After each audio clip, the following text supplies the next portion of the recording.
Chapter 51-31. They had broken a hole in the enchantment of the celestial island and caused such a huge commotion, but Fengjiu did not appear. Only these contracted beasts and a few weaker cultivators were here. It seemed like their guess was right. Something must have happened to Fengjiu, or perhaps he was not on the celestial island. Otherwise, he would not have been able to restrain himself and not appear after they had caused such a huge commotion.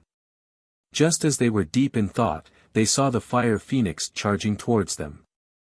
They immediately spread out and attacked the fire phoenix together. This was Fengjiu's contracted beast. They had to kill it first to dampen Fengjiu's spirit. Whoosh! The fire phoenix screeched and spat out a ball of flames towards them. However, the three great emperors' attacks were fast and fierce. Even though it was an ancient divine beast, it was not strong enough to face the three of them alone. Swoosh! A gust of wind from his palm struck the phoenix's wings. The phoenix let out a cry and its body was sent flying back to the immortal island as if it was no match for Yi Chen. Ha ha ha ha ha. Fengjiu's contracted beast is only a so-so. One of the great emperors raised his head and laughed. Seeing that the fire phoenix was injured and unable to defeat them, he was delighted. Seeing that the fire phoenix was escaping into the celestial island, he immediately chased after it. Wait for me to kill this fire phoenix first. He raised his voice and shouted. His figure swept into the celestial island like the wind and chased after the fire phoenix. The fire phoenix's original intention was to lure the three of them into the celestial island. Now that only one of the three had entered, it immediately shouted at Lao Bai and Tun Yun below, "Run!" Lao Bai was a straightforward person. Seeing that the fire phoenix was injured, he leaped up and said, "Let me help you." Tun Yun stared at the fire phoenix's injured wing. With the flames around, it could not see how injured it was. However, it knew that the fire phoenix's fighting strength was not limited to this. It did not understand, but when it saw the fire phoenix escaping and shouting at them to run, it immediately shouted at the other contracted beasts beside it, "Run!"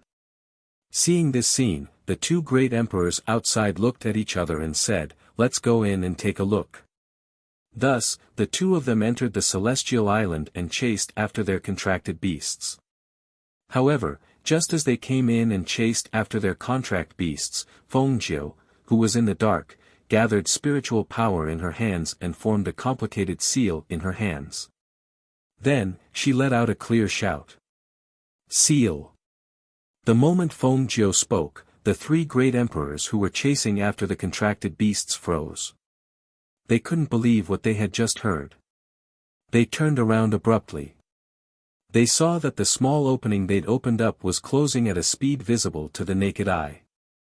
On the other hand, Fengjiu, who'd caused them to think that something had happened, was standing not too far away from them, and she was closing up the barrier of the island once more while dressed in red clothes.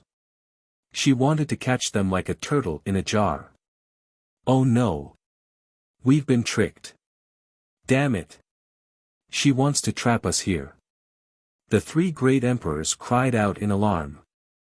Their expressions changed, and they almost instantly turned into rays of light and ran towards the enchantment that was gradually closing. They had a premonition that if they didn't escape now, they would probably die here today. Since you're here, don't leave. Chapter 51-32. The moment the boundary closed, the three figures slammed into the boundary at the same time. However, they couldn't get out and were bounced back. Due to their extreme speed, they were bounced dozens of meters away. Damn it! Seeing the sealed boundary, one of the great emperors cursed gloomily. Seeing that they couldn't leave, he stretched out his hand and a long sword appeared in his hand. He looked at Fengjiu and prepared for battle. The other two great emperors also looked at each other and said, "Since we can't leave, we can only fight. This battle has dragged on for long enough. Today, the three of us will join forces and kill Fengjiu. Otherwise, either she or we will die." The three of them knew that either Fengjiu or they would die today. Therefore, They could only give it their all in this battle. Not for anything else, but to survive. Fengjiu smirked and gestured to Songmi and her contracted beasts, all of you, back off a little. Seeing this, Tai Song and Yunyang retreated far away. Songmi also retreated.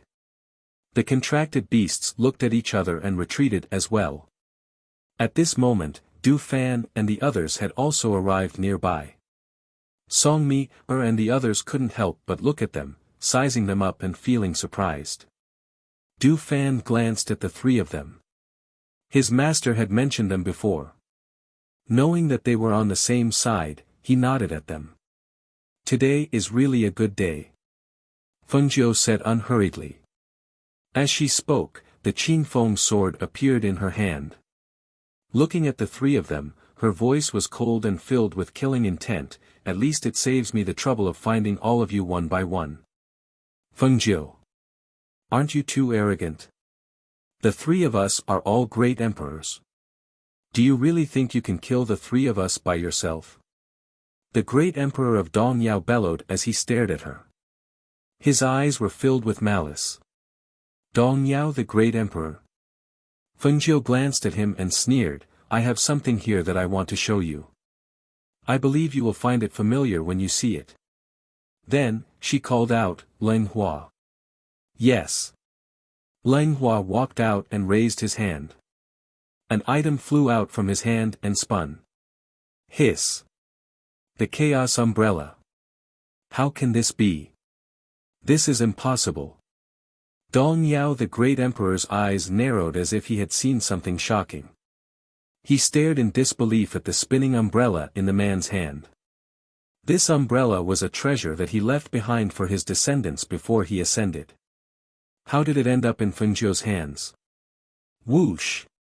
However, just as he was in shock and disbelief, a biting cold sword qi suddenly struck out.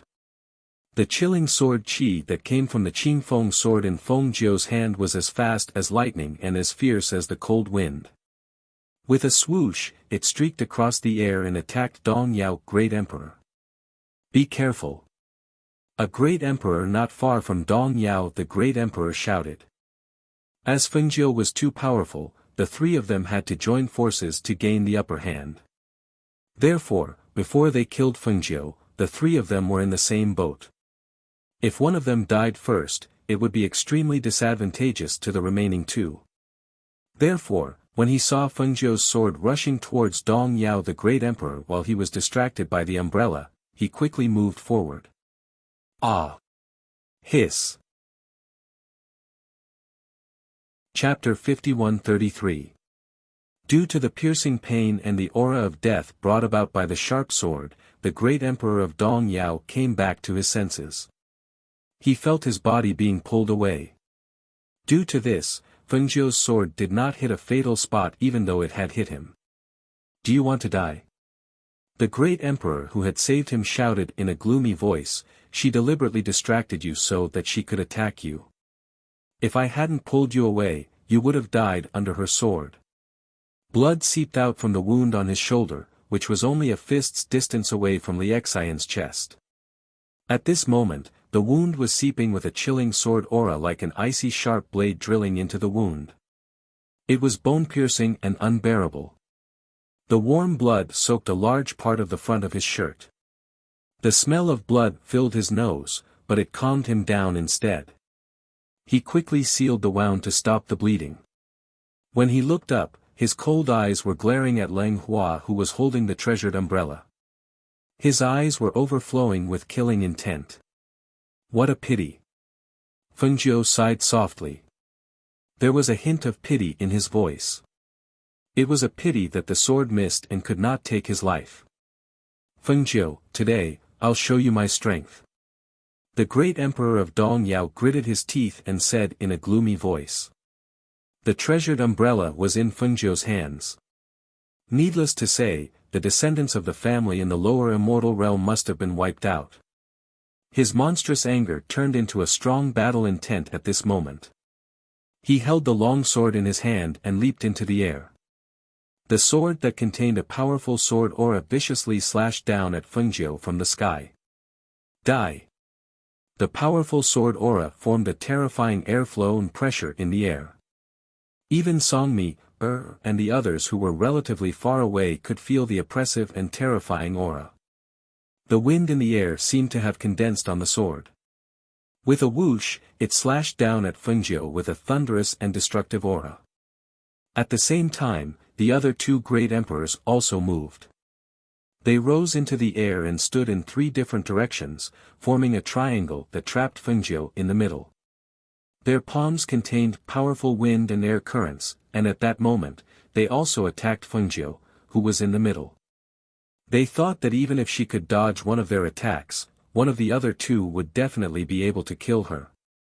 At the very least, even if he couldn't kill her, he could at least severely injure her.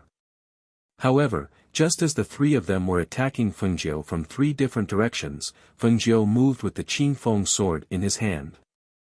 When the attacks from the three sides landed, the red figure flashed towards one of them like a bolt of lightning. The red figure flashed through the sword shadows and palm winds. The speed was so fast that they could only see the red figure, as well as the killing intent and the aura of death that the red figure brought. The Qingfeng sword drinks blood. The cold voice with a bloodthirsty aura sounded like a voice from hell. At the same time, the great emperor of Dong Yao's sword slashed down at the place where Fengjiu was originally standing. At the same time, a huge palm print also fell at that moment, creating loud bangs. Swoosh! Bang bang bang! Swoosh! Chapter 51-34. The sword Qi landed on the ground and sliced it open like tofu. With a loud bang, a crack as wide as a person appeared on the ground. Dust flew up and filled the air.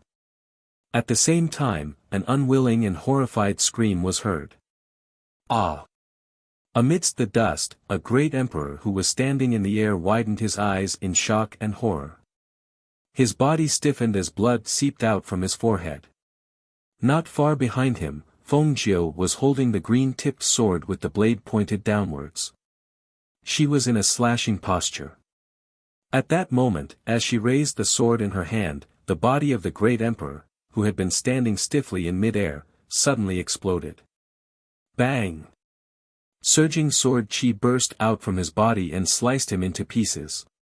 At that moment, as the sword Qi burst out, flesh and blood splattered all over the ground. Dead, dead.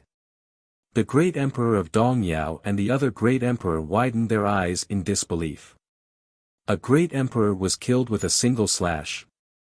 Did they see wrongly? The scene in front of them was bloody and tragic. Just like that, it exploded in front of them. Some of the flesh and blood splattered on their faces along with the airflow. They felt as if the flesh and blood that splattered on their faces were burned by flames. The scorching heat made them panic. Why? Why was it so easy for Fengjiu to kill a great emperor like she was cutting a piece of tofu? A great emperor who had an unparalleled lifespan and was powerful enough to shock countless sovereigns was killed with a single slash. They had heard many rumors about Fengjiu's terror. They had also heard many rumors about her, especially about the death of the great emperor of Beiyan. At that time, they even wondered if the great emperor of Beiyan's combat strength had weakened. Otherwise, how could he not be able to defeat Fengjiu who had just ascended? However, at this moment, when they faced Fengjiu personally, they realized how terrifying Fengjiu was. At this moment, they didn't know and didn't see that when Fengjiu killed the great emperor with a single slash, almost all the experts felt it. Due to the great emperor's death, the land he controlled shook violently. The sovereigns and great emperors from other regions were shocked by the disappearance of the divine souls scattered across the land. Why did another great emperor die all of a sudden? On Fengjiu's deity island, the Qingfeng sword in Fengjiu's hand was dripping with blood. At the tip of the sword, a drop of blood was condensed and didn't fall to the ground for a long time. She stood in the wind in her red clothes and exuded a powerful aura. She stared coldly at the two great emperors and spoke unhurriedly. Who's next? The two great emperors calmed themselves down and pursed their lips.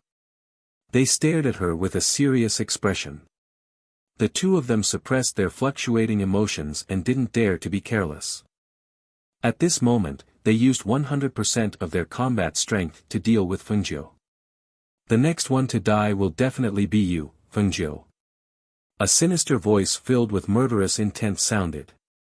Two figures charged towards Fengjiu with monstrous aura and terrifying killing intent.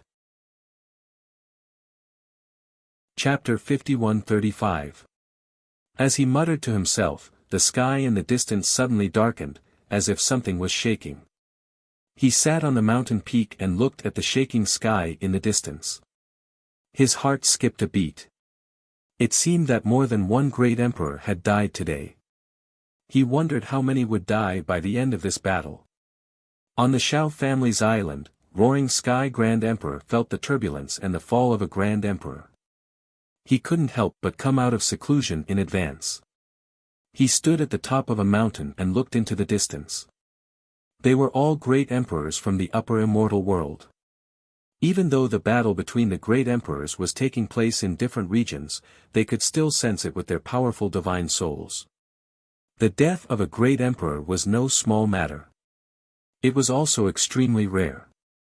After all, there were countless sovereigns in the upper immortal realm, but there were only a dozen or so great emperors. These great emperors had a long lifespan and powerful strength since the day they ascended. As long as they were not killed, they would live as long as the heavens and earth and enjoy the worship of thousands of generations. Moreover, even though there were differences in strength between great emperors, no one would kill another great emperor. Therefore, the death of a great emperor was an extremely shocking matter in the upper immortal world. Could it be that Empress Phoenix Master again? Roaring Sky Emperor stroked his beard, his heart skipping a beat. Speaking of which, nothing major had happened in the upper immortal world for thousands of years, let alone the death of a great emperor. However, ever since Empress Phoenix Master ascended, the upper immortal world seemed to be filled with a murderous aura. The death of great Emperor Bei Yen had alarmed many great emperors who had been living in seclusion. The person who killed him was none other than Fengjiu, who had just ascended. Now that another great emperor had died, it seemed to be Fengjiu's doing. Even though she had never met or fought with him, she knew from the great emperors she had killed that this person's strength was unfathomable. He was so powerful that it was terrifying. He stroked his beard and stared at the sky in deep thought. He muttered, "I heard that Empress Fengjiu has a pair of twins. If we can become in-laws with such a powerful great emperor, it will only be good for our Shao family." Thinking of this, he prepared to return to the palace and ask around to find out how old Fengjiu's twins were. Unexpectedly, before he could leave, he saw another wave of turbulence in the sky. His eyes narrowed, and even someone as calm as him couldn't help but suck in a breath of cold air at this moment. Hiss! There are 3 great emperors today. 3 great emperors died. Great emperors who died at Fengjiu's hands. His eyes widened in disbelief as he looked at the sky in the distance. Everything seemed to have returned to normal after the turbulence. Even his great emperor's divine consciousness could no longer detect the aura and fluctuations of battle. "It's over," he murmured to himself. 3 great emperors, plus the Northern Flame great emperor from a few years ago, that's a total of 4 great emperors. Rumor has it that when Fengjiu ascended, there were 4 great emperors who tried to stop her and kill her. Could it be that the ones who died today are the remaining 3? For a moment, his mind was spinning rapidly, and the idea of marrying Fengjiu became stronger and stronger. He could only befriend such an expert, not make him an enemy. Chapter 51-36. At the same time, on Fengjiu's island, a red-robed Fengjiu stood against the wind. She watched as great Emperor Dong Yao was reduced to ashes in the raging flames and dissipated from the world. Her cool eyes swept across the chaotic aftermath of the battle, as well as the ground that had been split open. Thus, she put away the azure-edged sword in her hand and condensed a pure spiritual aura in her hands. With a clear shout, she scattered the spiritual aura in her hands to the surroundings. The ground that had been split open by the sword chi rumbled as it mended and returned to its original state. The trees and pavilions that had been chopped down were also being repaired by her immortal power. In the air, the three great emperors' auras disappeared without a trace, and the celestial scene formed by Feng Jiu's celestial power reappeared as if the previous battle had never happened. Du Fan and the others' eyes lit up when they saw this. They knew that this was the ability of a great emperor after ascending. As for them, although they were talented, it was unlikely that they'd ascend to become a great emperor like their mistress. Hui Lang looked at her with admiration and exclaimed excitedly, "You killed 3 great emperors in a row. You're truly my mistress." "Mistress has always been very powerful," Leng Hua said warmly. "She's even more powerful after ascending." Du Fan smiled. "She killed 3 great emperors in a row. Looks like we came at the right time. It's a pity that Qi Kong and the others didn't get to see this battle," Ying Yi said. He felt that it was all thanks to his mistress that he was able to come here with his mistress. "Leng Shuang. I missed you so much." Seeing that the crisis had been averted, Lao Bai pounced on Leng Shuang. When Leng Shuang saw it approaching, she raised her hand to cover her face, only to see white licking her palm. She could not help but reveal a helpless expression. "White, be serious."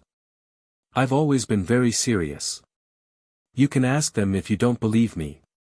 Lao Bai turned to look at Tun Yun and the others. Tun Yun and the other contracted beasts looked away speechlessly. Songmi, Tai Song, and Yunyang saw that their contracted beasts were familiar with them and couldn't help but walk forward. Fengjiu descended from the sky. Seeing that the surroundings had returned to normal, he slowly walked toward them. "Introduce yourselves." "All right, I'll go first." Du Fan smiled and waved his fan. "I'm Du Fan. You must be Songmi, Tai Song, and Yunyang. I've heard my mistress mention you 3. We'll be companions from now on." Hearing that he could name the 3 of them, the 3 of them were slightly surprised. Then, they saw the 3 of them reporting their names one after another. "I'm Leng Hua. Leng Shuang. My name is Grey Wolf. Your mistress is my mistress." Grey Wolf grinned. "Ing." Du Fan smiled and looked at them. "There are 2 more people in the forest. One is Feng Yi, the other is Zhao Yang. You'll probably see them later. Tai Song, this is my wife, Yunyang." Tai Song cupped his hands. "I'm Songmi, her. I didn't expect my mistress to mention us. I've also heard her mention you 3. She said that you're the most capable people around her." Songmi said with a smile. "Now that you're here, it'll be lively. Let's go. We'll talk in the hall." Fengjiu walked inside and motioned for them to follow. Chapter 51-37. Compared to the tranquility of the immortal island, after the great emperors of the 3 territories were killed, the territories under their control were plunged into panic and chaos. They were worried that they would be affected. They wondered when the Empress and the Phoenix Master would take charge of their territories. At the same time, some of the great emperors fell into silence and deep thought. Even the great emperors who had lived in seclusion began to have ideas. While Fengjiu and the others were discussing the next step in the palace, Feng Yi and Zhao Yang were running around in the forest, being chased by ferocious beasts. Why are there divine beasts again? Why are there so many ferocious beasts of the divine beasts level here? Moreover, there are so many of them surrounding us. They are trying to kill us. As he ran, he shouted. Every time he looked back and saw the ferocious beast following behind him, his already tired body would burst out with latent energy. He knew that if they were caught, they would be severely injured even if they didn't die. Zhao Yang was not in a better state. His robe was torn and there were a few bloodstains on his body. They didn't expect these ferocious beasts to be so cruel.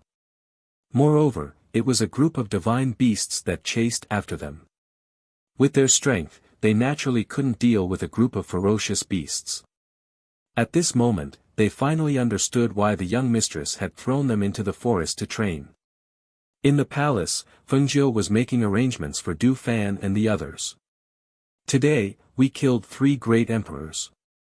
The territories under their control will be ruled and recovered by us. You guys will be in charge of taking over and guarding the 3 territories.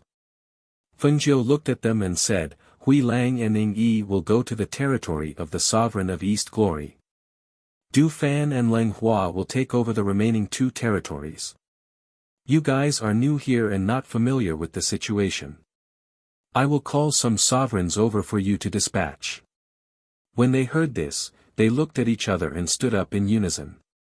Yes. Give me your communication jades, Fengjiu said. They immediately took out communication jades from the space and handed them to her. After receiving them, she brushed her hand over the communication jades and handed them back to them. I'll leave everything to you. If there's anything you can't solve, just send me a message. Okay, they replied and took back their communication jades.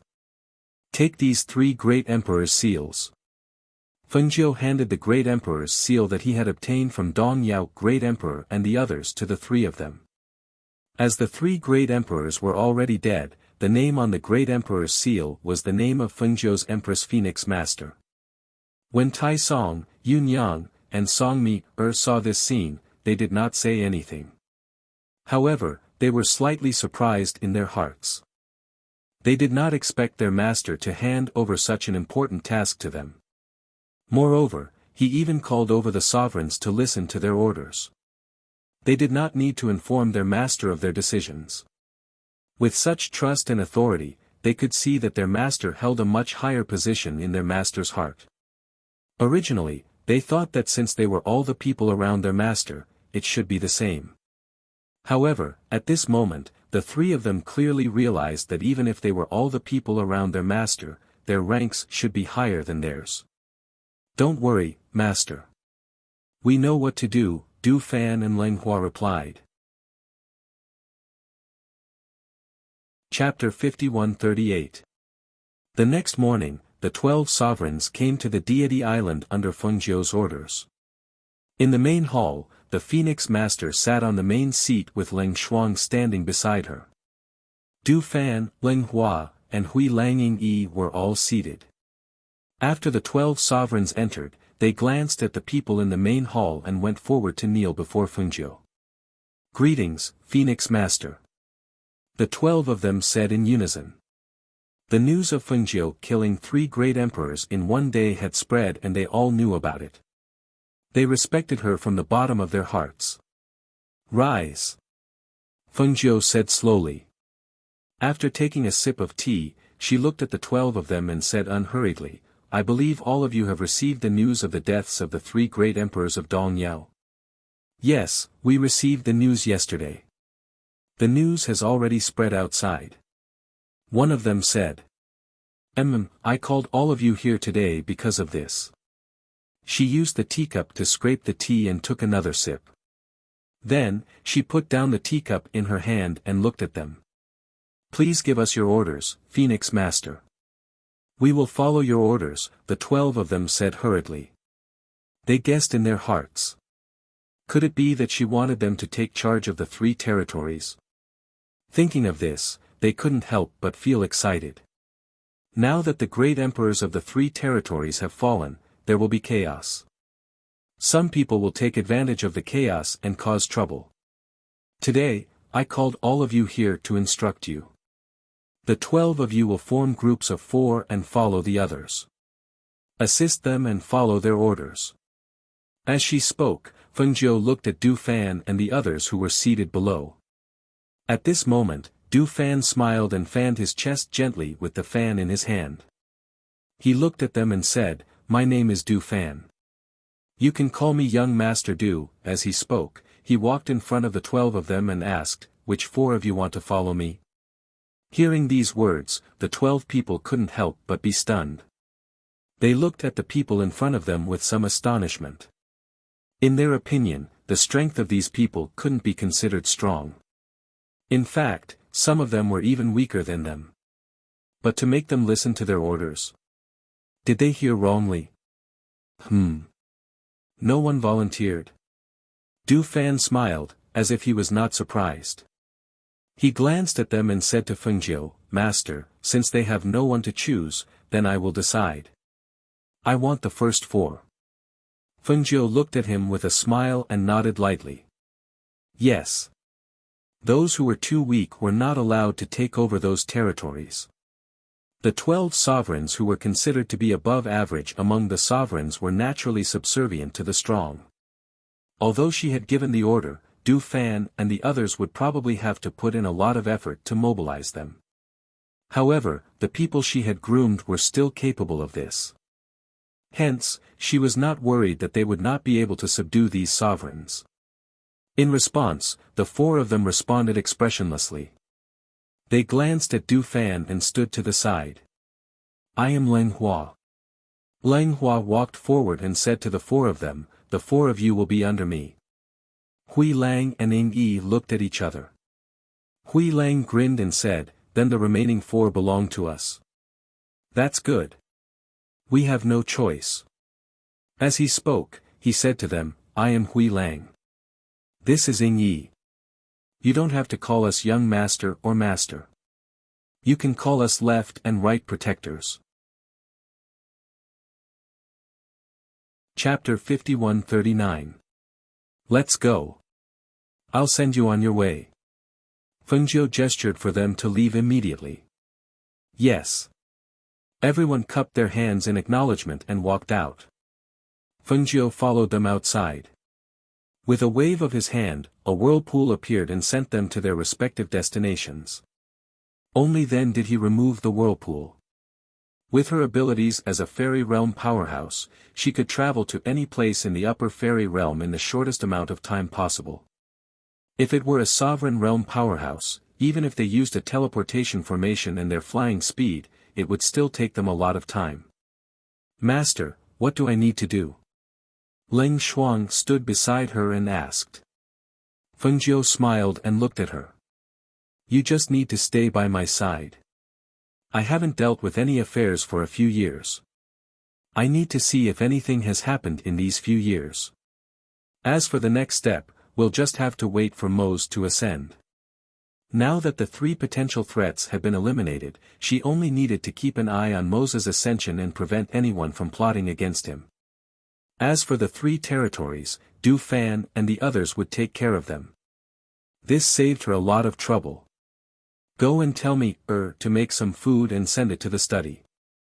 Fengjiu patted Leng Shuang's shoulder and left first. "Okay." Leng Shuang replied and headed towards the kitchen.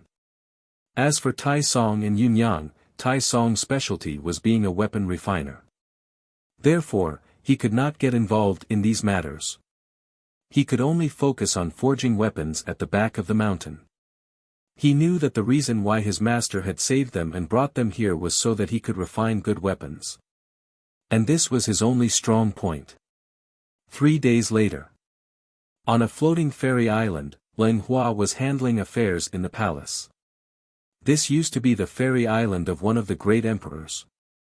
With the fall of the great emperor, the spiritual energy of this place had gradually dissipated. Ever since he came here, he had used the phoenix seal given to him by Master to restore the spiritual energy of this place. In the main hall of the palace, there were tables with various issues that needed to be dealt with. After flipping through the last document, he called out, "Elder He." Elder He was one of the 4 sovereigns who followed him. At this moment, he was playing chess with another sovereign in a pavilion not far from the palace. "Young Master Leng is calling for you." After putting down a chess piece, Elder He spoke to the sovereign opposite him. Elder He's face darkened when he heard this. But he held the chess piece and was thinking about how to make his next move. He pretended not to hear him.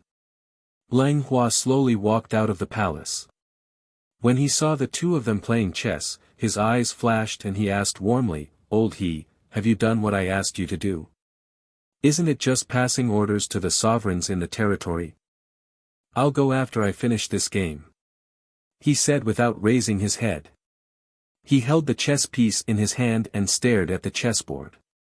His voice was filled with impatience. Lang Hua had always been gentle and elegant. He spoke gently and had a gentle smile on his face all year round. He gave people the impression that he was like a stream. The flowing water was thin, gentle, and calm. It was not like the turbulent sea, nor was it like a waterfall flowing down from a high place. There was not a trace of sharpness in his entire person. He was like a soft persimmon that could be pinched at will. Chapter 51-40. Hearing his words, a smile appeared on Lang Hua's face, but his eyes were filled with coldness. He looked at him and said warmly, "Is this how Elder He listens to me? Or are you disobeying my master's orders?" Elder He's body stiffened, but he was furious. Who dared to disobey the Empress and the Phoenix Master's orders? However, this person was just a subordinate of the Phoenix Master. Did he expect him, a dignified monarch, to obey his orders and submit to him? Humph! Young Master Lang, you're so arrogant.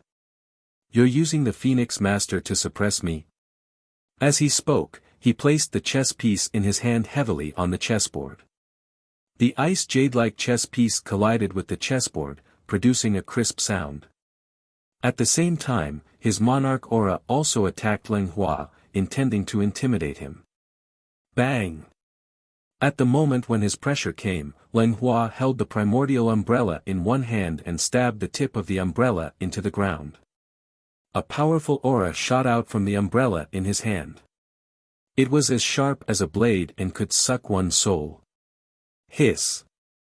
Almost at the same time, the two monarchs narrowed their eyes and stood up abruptly. The primordial chaos umbrella. Elder He, do you want to fight me? Lang Hua's voice was still calm. How would Elder He dare to fight him? He wasn't afraid of his strength, but of Fengjiu behind him. He was one of Fengjiu's men. No matter how dissatisfied he was, he didn't dare to fight him. If he did, the Phoenix Master would find out that he was the one who would be punished. He stared at the treasure umbrella in his hand, and his hands under his sleeves were tightly clenched into fists. It was such a waste for such an ancient treasure umbrella to be owned by such a person. How could he be worthy of using this primeval chaos umbrella? However, this person was one of the Phoenix Master's men. Even if he was dissatisfied and wanted to teach him a lesson, he didn't dare. What kind of person was Lang Hua? To outsiders, he was only known as Fengjiu's trusted aide. Internally, he was in charge of internal affairs. To put it simply, he was Fengjiu's butler. He had seen so many different kinds of people. He naturally saw the dissatisfaction, unwillingness in Old He's eyes. In addition to Elder He, the monarch next to him, as well as the cultivators who had just been subdued not long ago, were all paying attention to the situation here. He knew that if he didn't show them his ability today, it would be difficult for him to command them in the future. Not only would he lose face, but he would also lose face for his master. He would fail to live up to his master's trust in him. It had only been a few days since he had taken over, but he knew that this was the opportunity he had been waiting for to make an example out of them. Thus, he restrained the gentle smile on his face and said indifferently, "It seems that I need to let you understand what it means to command a mountain." As soon as his voice fell, he raised the primeval umbrella in his hand and his figure rushed forward like a gust of wind. The primeval umbrella spun in his hand and a powerful airflow was released. It was cold and sharp and carried a terrifying aura as it headed straight for Old He. When Elder He saw that he was the one who made the first move, joy flashed through his eyes. Since he was the one who made the first move, then he wouldn't be polite. Even if the Phoenix Master pursued the matter, he could say that he was protecting himself. Chapter 51-41. Seeing Lang Hua's attack, he did not dodge. Instead, he met it head-on. The spiritual energy gathered in his palm exuded a powerful pressure and aura, forming a vortex in front of him. It transformed into a ferocious tiger head that roared angrily and pounced towards Leng Hua with its mouth wide open. Whoosh! The powerful airflow was accompanied by a monarch's pressure and aura. At this moment, the spiritual energy was so powerful that it caused the air to emit a sharp whistling sound. It was as if a tiger's roar could be faintly heard. Roar! A battle between powerhouses usually ended in a single move. Seeing the two of them fighting, the monarch on the side wanted to step forward and stop them. He was afraid that he would seriously injure Leng Hua. After all, one had to look at the master before beating a dog. If he really hurt Leng Hua, it would be difficult to explain to the Phoenix Master. However, he, who wanted to step forward, paused for a moment. His eyes flashed. Not only did he not step forward, but he also quietly retreated, avoiding the battle between the two. He thought that if Leng Hua was seriously injured, it would be a good thing for them. Perhaps the Phoenix Master would hand over this place to them. Due to this selfishness, he did not step forward to stop them. He even had some expectations in his heart. In his opinion, Leng Hua was no match for he because Leng Hua was weaker than them. He wasn't a monarch-level cultivator. The difference between a monarch-level cultivator and a monarch-level cultivator was like heaven and earth. Therefore, Leng Hua was no match for he. Just as he was secretly calculating in his heart, he could not help but widen his eyes when he saw the next scene.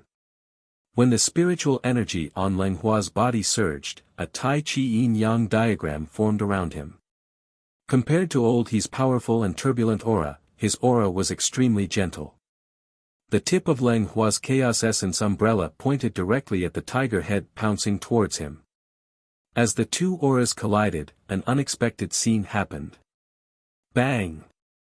Whoosh! The Chaos Essence umbrella in Leng Hua's hand pierced through the tiger head formed by the powerful spiritual aura. As the tiger head was pierced, the airflow fiercely shot towards Leng Hua. Just when he thought that Leng Hua would be sent flying, he saw that the spirit chi flow that shot towards him was absorbed by the Tai Chi yin-yang diagram formed around him. At that moment, Leng Hua let out a low roar. The immemorial umbrella in his hand was like a sharp sword. It flew out from his hand with a swoosh and pierced into he's shoulder at a speed that was too fast for anyone to react. Hiss! He screamed in shock. His eyes widened in disbelief. When the airflow was broken, he quickly condensed the airflow diagram again to block the attack. However, the aura was unstoppable. He could only watch as the sharp tip of the Chaos Essence umbrella pierced his body. A powerful force came along with the Chaos Essence umbrella that pierced into his body. When it pierced into his shoulder, the powerful force did not stop. Instead, it sent him flying. His entire body was nailed to a rockery dozens of meters away by the Chaos Essence umbrella. Ah! He let out a muffled groan as blood overflowed from his mouth. Intense pain assaulted him, causing his face to instantly turn deathly pale. Beads of cold sweat the size of beans seeped out from his forehead and dripped down. He only felt a surge of air in his chest as a mouthful of blood violently spurted out from his throat. Chapter 51-42. Blood spurted out of his mouth, and his entire body seemed to wither. However, compared to his injuries, what shocked him even more was how a person who wasn't even a monarch could defeat him. This was impossible. This shouldn't have happened. However, this was the truth. He, a monarch, had actually been defeated. And he had been defeated in one move. He wasn't the only one who was shocked and in disbelief. There was also the monarch who hadn't stopped them from fighting, the cultivators who were watching from afar, and the two monarchs who had just returned from their errands. As they watched this scene, their faces were filled with shock and disbelief. As for Leng Hua, the surging spiritual aura on his body gradually retracted. The Taiji yin-yang diagram formed by his spiritual aura also dissipated as if it had never appeared. The aura on his body was still as gentle as usual, and it wasn't as fierce as it was when he attacked just a moment ago. He placed one hand in front of him and the other behind his back. He wore a crescent moon robe and quietly watched the monarch who was nailed to the fake mountain by the Chaos Essence umbrella dozens of meters away. He watched as the bright red blood seeped out of his wound and dyed his clothes red. Although this injury wasn't fatal to the heart, it was at the shoulder where the fist was above the heart. In addition, the wound wasn't small and was the size of the Chaos Essence umbrella. Therefore, this injury could be said to be not light. Leng Hua looked at him and said indifferently, "This is just a lesson. If there's a next time, I'll take your life." As soon as he finished speaking, he raised his hand. The Chaos Essence umbrella that had pierced through his shoulder and the fake mountain behind him flew out with a whoosh and returned to his hand. Ah! The Chaos Essence umbrella was suddenly pulled out, and Elder He, who was nailed to the fake mountain, fell down. Just as he was about to fall to the ground, he hurriedly stabilized himself. However, he also swayed and leaned back against the fake mountain to stand. He pressed one hand on the wound, and blood seeped out of his palm. He looked at Leng Hua dozens of meters away. At this moment, the sweat on his back was cold, and a tremor ran from the soles of his feet to his heart. This fear and shock made him realize that there were no weak soldiers under the Phoenix Master's command. Yes. He finally lowered his head in Leng Hua's direction and responded. Leng Hua glanced at him, then swept his gaze across the crowd. His voice was indifferent as he said, "Remember, an order must be given. Anyone who disobeys will be killed on the spot." His indifferent voice went from soft to deep. Especially when he said that he had killed 4 people on the spot, it carried a murderous aura that made people tremble in fear. Everyone's heart trembled as they involuntarily replied respectfully, "Yes." It was also at this moment that 2 rays of light flashed out of Leng Hua's space and landed beside him. Only then did everyone see clearly that they were 2 cloud-devouring beasts. Moreover, these 2 cloud-swallowing beasts were the Phoenix Master's contracted beasts. The Phoenix Master's contracted beast was by Leng Hua's side. What did this mean? It went without saying. When Old He saw the 2 cloud-swallowing beasts, his face turned ashen and fear appeared in his eyes. At this moment, his heart was filled with endless regret. Why did he have to take the initiative to provoke Leng Hua? What are you waiting for? Leng Hua frowned. Chapter 51-43. For a monarch-rank powerhouse, even if this injury was serious, it wasn't fatal. Especially at this moment, he didn't dare to say that he would bandage his wound and recuperate. He could only quickly carry out his mission and find time to bandage his wound. "Elder Lu, give me the statistics on the island before sunset." Leng Hua looked at the monarch beside him. Yes. I'll go take a look now and ask them to speed up." The monarch said, bowed, and hurriedly left. At this moment, the 2 monarchs who had just returned looked at each other, then walked forward and cupped their hands. "Young Master Leng, we've done what you asked us to do. There are still some things we want to tell you in detail. Come to the hall." Leng Hua said, then turned and walked back. Seeing this, the 2 followed him in. At this moment, they couldn't help but rejoice. Fortunately, when he asked them to carry out the mission, they did as they were told and didn't cause any trouble. Otherwise, they might end up worse than Elder He. Seeing them enter the hall, the few cultivators who left with them exhaled softly and said in a low voice, "I couldn't tell. This young Master Leng has been busy dealing with matters these few days. He looks gentle and has no temper. Who would have thought that he's so strong? Even that monarch was defeated by him. Didn't they say that his strength hasn't reached the monarch rank? He hasn't reached the monarch rank, but this young Master Leng is said to be by the Phoenix Master's side. But, where did he come from? Why haven't I heard of this person before? No matter where he came from, he's not someone to be trifled with. Let's stay away from him and do things according to the rules." The few of them talked as they walked away. At the previous place, the two cloud-swallowing beasts looked at each other and dispersed, planning to patrol the area. Their master had asked them to follow Leng Hua here. First, he thought that if something really happened, they could help. However, Leng Hua had only asked them to stay here for the past few days.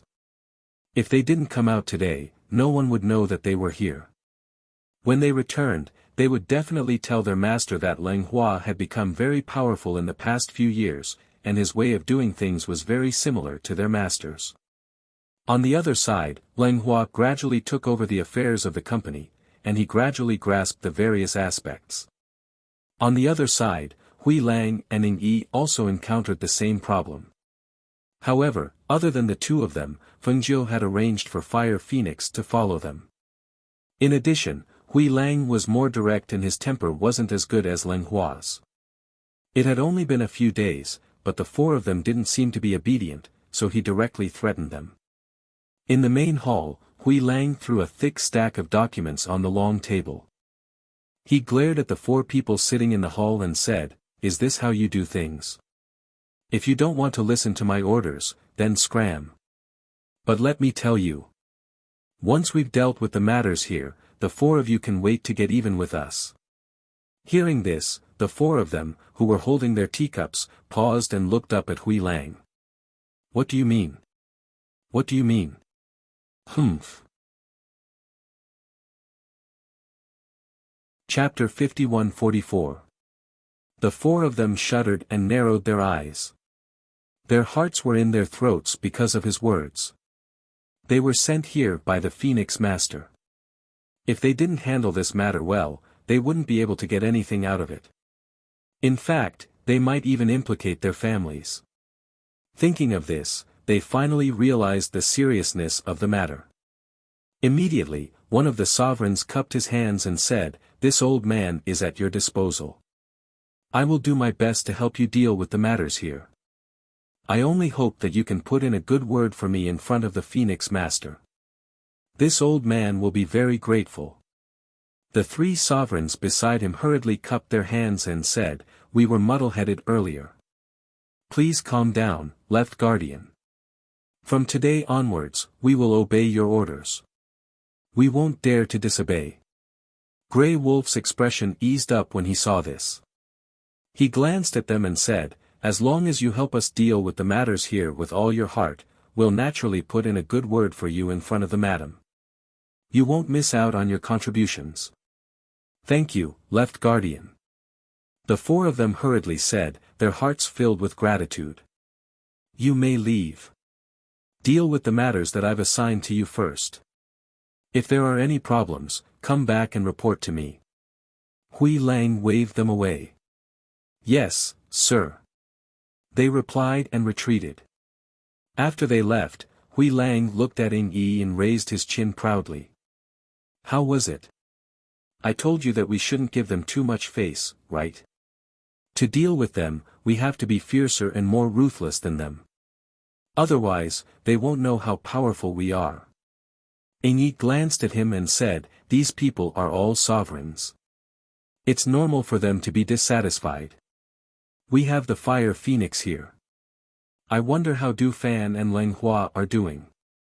Leng Hua will be fine with the two cloud-swallowing beasts following him. Besides, Leng Hua is not as weak as you think. He has been by Madam's side for so long. Haven't you seen enough of his methods?" Hui Lang said with a smile, "As for Du Fan, you don't have to worry about him. He's full of evil intentions. When it comes to playing tricks, he's the best around Madam. Besides, Madam can see that you've given us Fire Phoenix and Leng Hua two cloud-swallowing beasts, but Du Fan has nothing. Don't you understand?" Hearing this, Ing Yi was silent and didn't speak again. After a pause, he said, "I'll go see how they are doing. If there's anything, call me." After saying that, he left first. Seeing him leave, Hui Lang thought for a moment and followed him out of the main hall. He wanted to see if the four of them had left to carry out their tasks. On the other side, on the fairy island where Du Fan was, the four sovereigns were feeling uneasy. They had wanted to give Du Fan the cold shoulder and force him to admit defeat in front of the four of them. This way, at least they would have a say in this place. However, they didn't expect that, in response to their actions, not only did he not look for them, he even made them mere figureheads. Chapter 51-45. The other three also frowned. One of them said, "I didn't think he would be so powerful." There were still some cultivators on the island who hadn't left, but now they've all been subdued by him and are under his command. The Phoenix Master told us to listen to his orders. Now that things are like this, if the Phoenix Master were to find out, would she? Things did not develop in the direction they wanted. This had practically disrupted their plans, and their hearts gradually became uneasy. Then what do you think we should do? Lower our heads to him? One of the sovereigns said with a sullen face and displeasure in his eyes, "That Du Fan. That brat only dares to do this because he's by the Phoenix Master's side. If we lower our heads today, how can we raise our heads in the future? Then what do you have in mind for the current situation?" The sovereign who spoke first asked. Hearing this, they fell silent for a while. After a while, the sovereign with displeasure in his eyes said, "Since ancient times, the strong have always been respected. We can listen to his orders, unless he's stronger than us." As he spoke, he glanced at the three of them and said, "I'll challenge him to a battle. If I win, he'll listen to our orders. When the time comes, I'll let him tell the Phoenix Master that he gave up his authority because he's not strong enough. What do you think? This.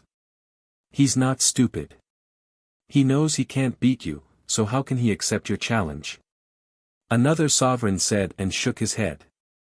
He felt that Du Fan wouldn't agree to such an absurd request.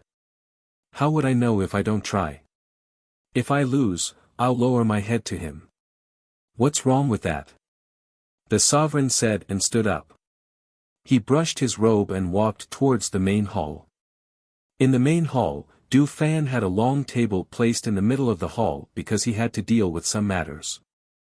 At this moment, he was dealing with some matters as he listened to the reports of a few cultivators in the middle of the hall.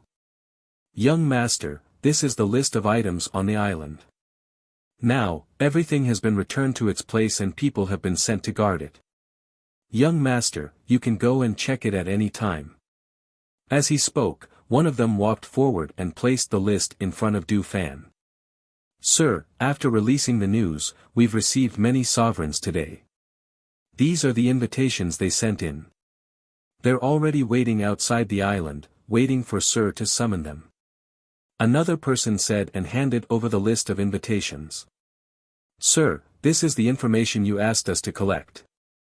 Another person also handed over the list of invitations before returning to his feet.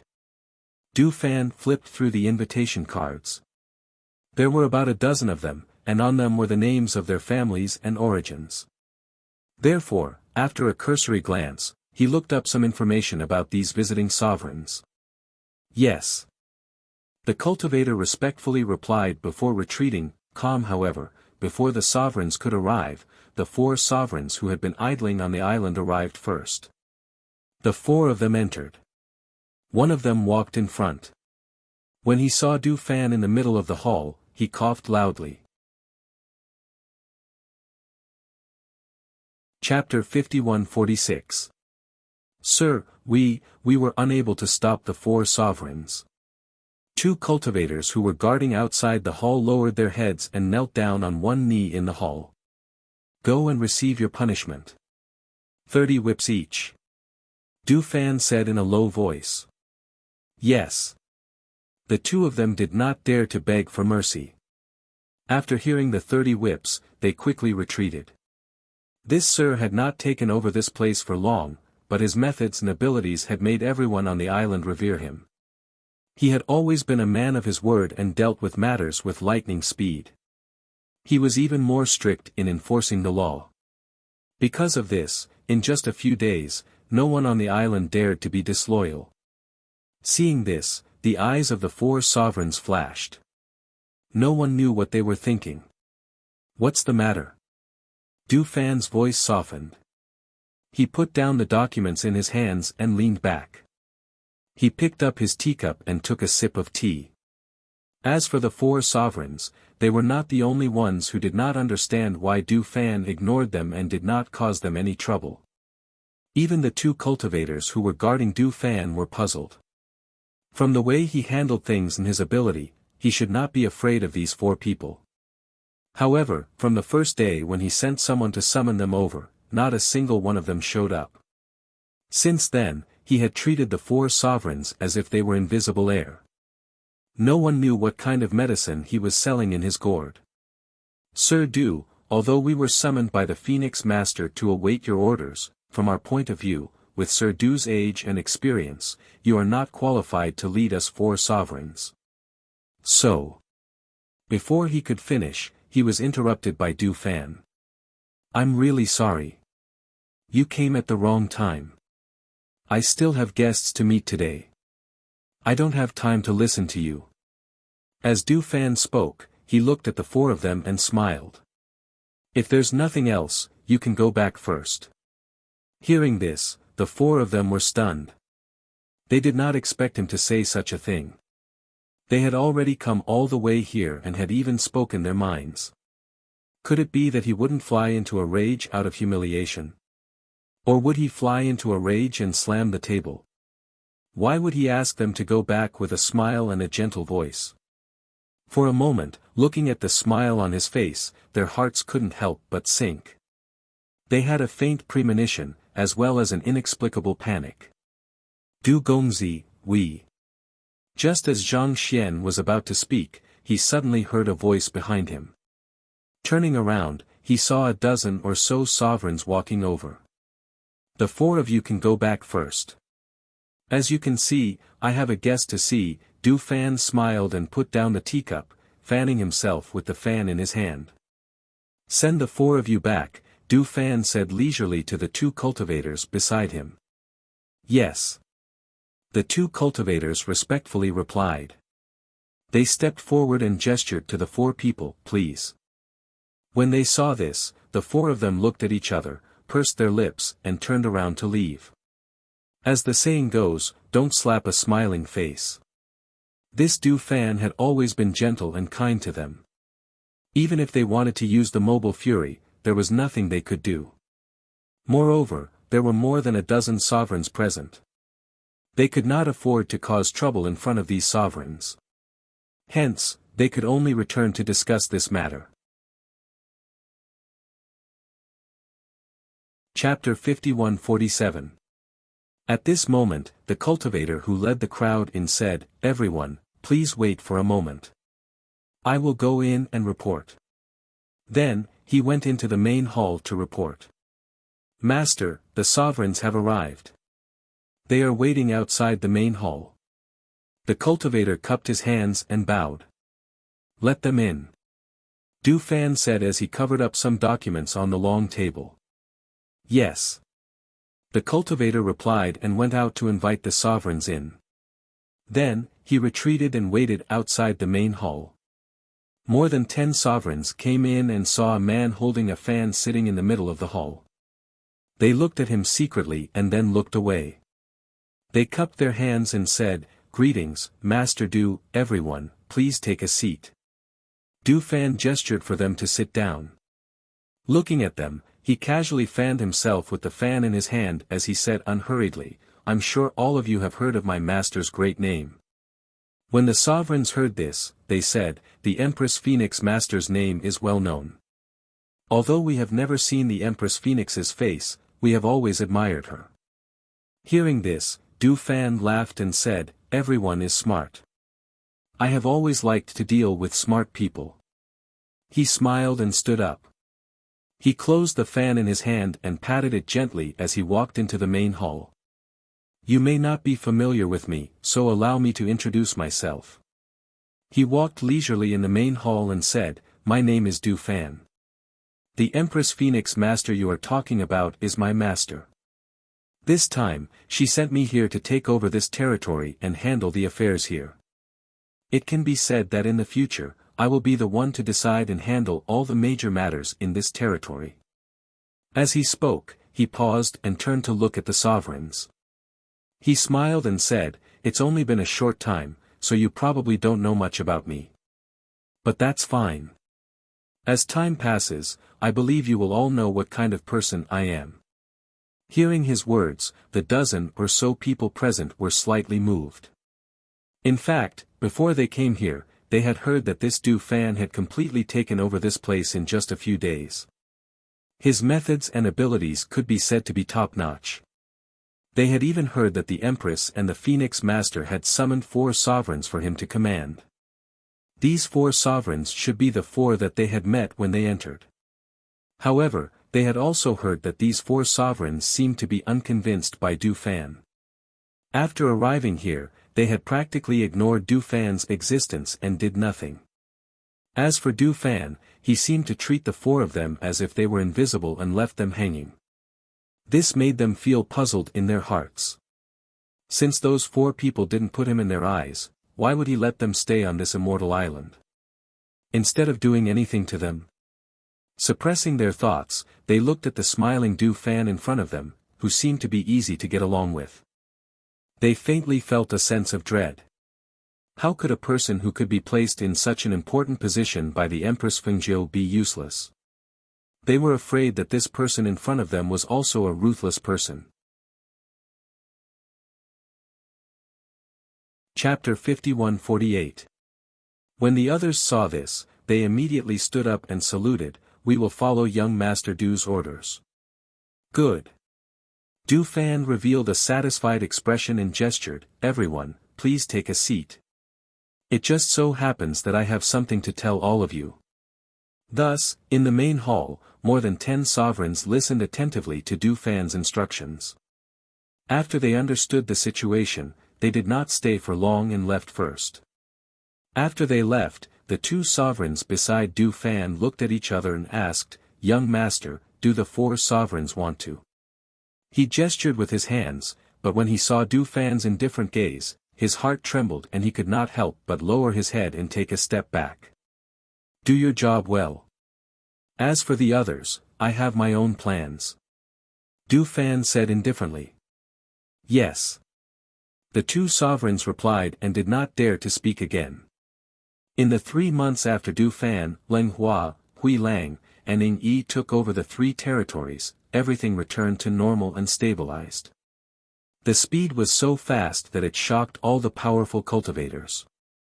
In particular, in the territory under Du Fan's jurisdiction, there was a huge incident that shocked all the sovereigns. Have you heard? A man called Du Fan, who is under the command of the Phoenix Master, killed 4 sovereigns a few days ago. In a restaurant, a few sovereigns gathered together and discussed in low voices.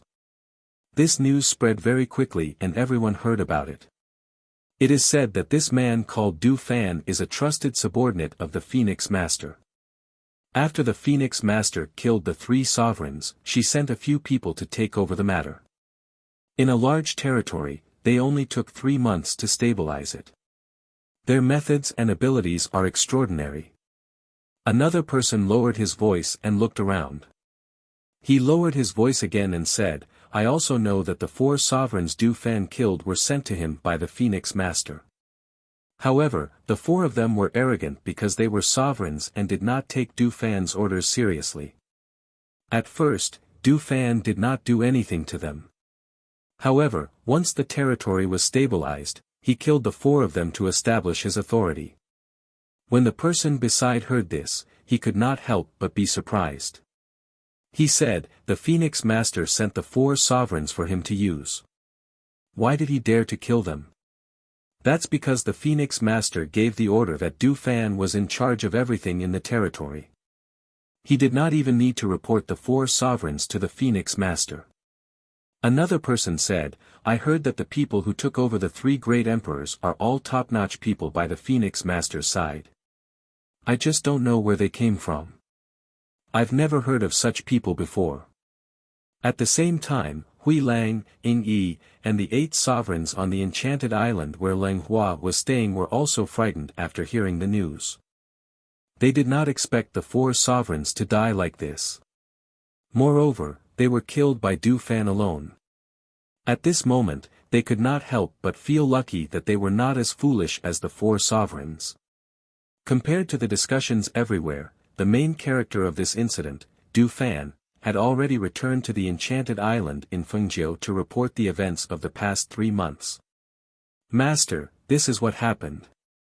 Du Fan roughly described the events of the past 3 months, including how he killed the four sovereigns. Chapter 51-49. She put down a chess piece unhurriedly, then looked at Du Fan and said, "The 12 sovereigns that I called over this time were not absolutely loyal to me. I assigned them to you so that you can torture them. If they are sensible and help you do this well, they will be rewarded. If they don't obey, you can just kill them." Seeing Du Fan put down a chess piece, she also picked up a chess piece. After looking at the board, she put it down and said, "I have always trusted your ability to handle matters. I will not interfere with your decisions. Moreover, you have handled this matter very well." As she said this, she paused and looked up at him. She smiled and said, "That's enough. Go and rest. Speaking of which, you haven't had a good look at this immortal island since you came here. Go and walk around. As for Lang Hua and the others, I heard from the news that they sent back that they will probably be a day or 2 late." "Yes." Du Fan replied. After bowing to her, he nodded at Mo Chen and turned to leave. Mo Chen watched him leave and smiled warmly. "I didn't expect you to have a way to break the heavenly Tao's boundary and bring them up here. It wasn't easy." Fengjiu smiled and said, "I studied it for a few years before I could do it." Mo Chen smiled and took a sip of tea. He put down the teacup and looked at Fengjiu, saying, "You can do what others can't. That's you, Fengjiu." Hearing this, Fengjiu smiled and said, "There are also things that I can't do. Look, Feng Yi and the others, I'll have to trouble you. With your current reputation and status, you can send them to any sect you want. However, since you don't want others to know about your relationship with them, I can do it." He looked at her and said, "That South Luo immortal sect is closer to my place. This time, let the 2 of them come back with me. When the time comes, I will send them directly to that sect." "Okay." She smiled and nodded, saying, "I don't have to worry about Zhao Yang and the others, but I'm always worried that Feng Yi will cause trouble. Mo Zhe should also be ascending soon. I don't have time to take care of them, so I can only trouble you. There's no need to say such things between us." As Mo Chen spoke, he looked at her and said slowly, "Now that you are the ruler of the 5 great territories, you have a great reputation. The other reclusive great emperors probably don't want to be enemies with you. Once Mo Zhe succeeds in his ascension, your family can be reunited." Hearing this, Fengjiu looked at him and saw that his eyebrows were like a painting. His white robe was spotless and his whole body exuded an otherworldly immortal qi. Compared to his past self, the current him seemed to be right in front of her, but was actually very far away. She said softly, "Mo Chen, the years of immortality are long. I really hope that in the years to come, you can meet a woman who is truly in love with you and accompany you through your long life."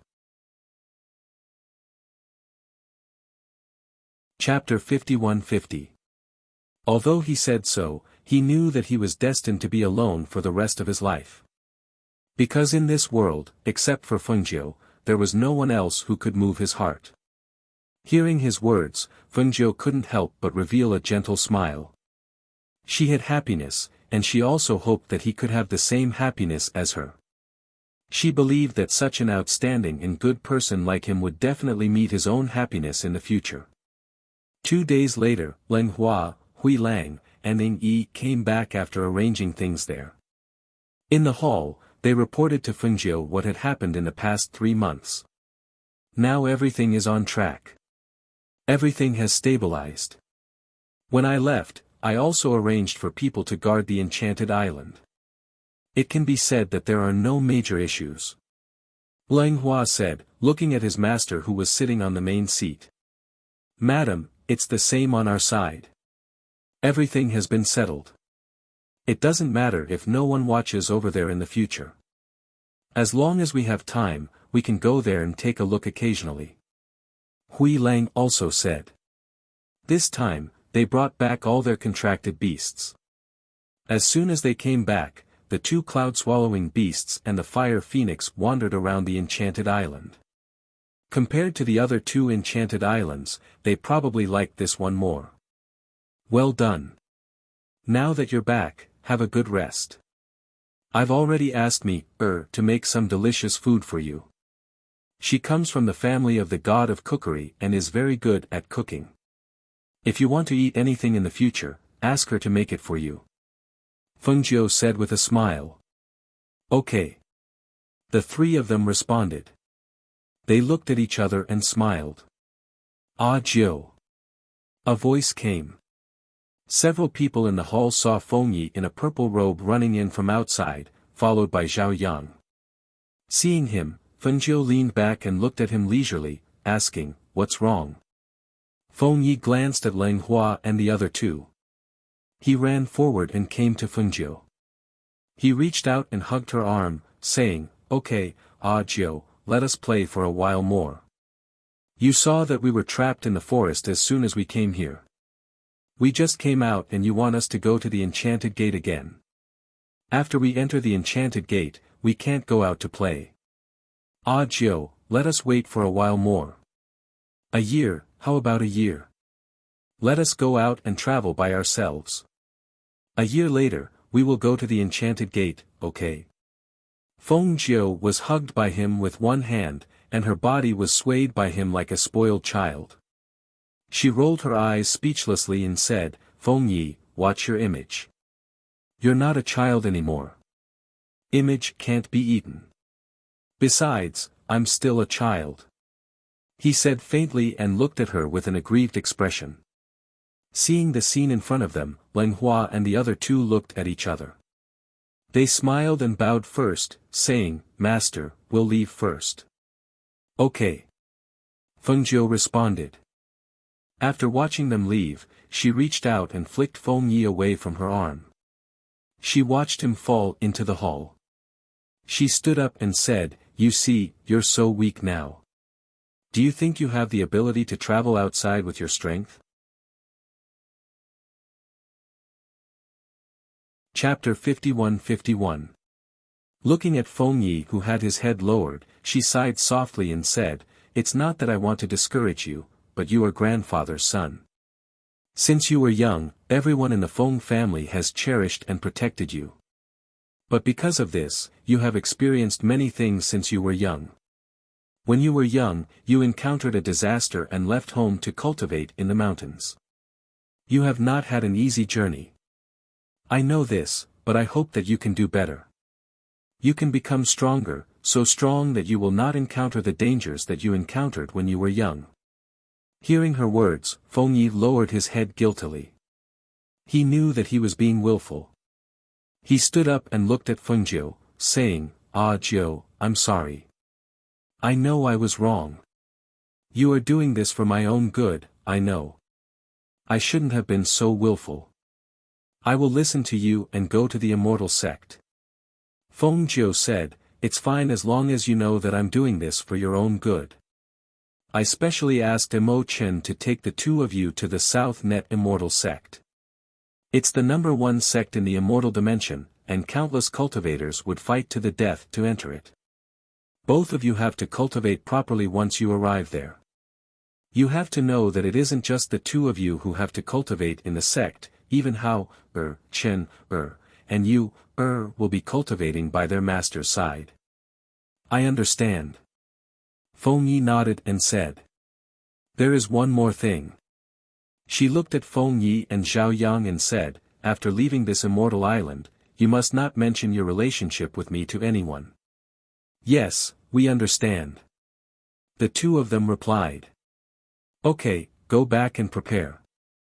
Tomorrow, you will set off with Mo Chen." She patted their shoulders and said. "Okay." The two of them replied and walked out.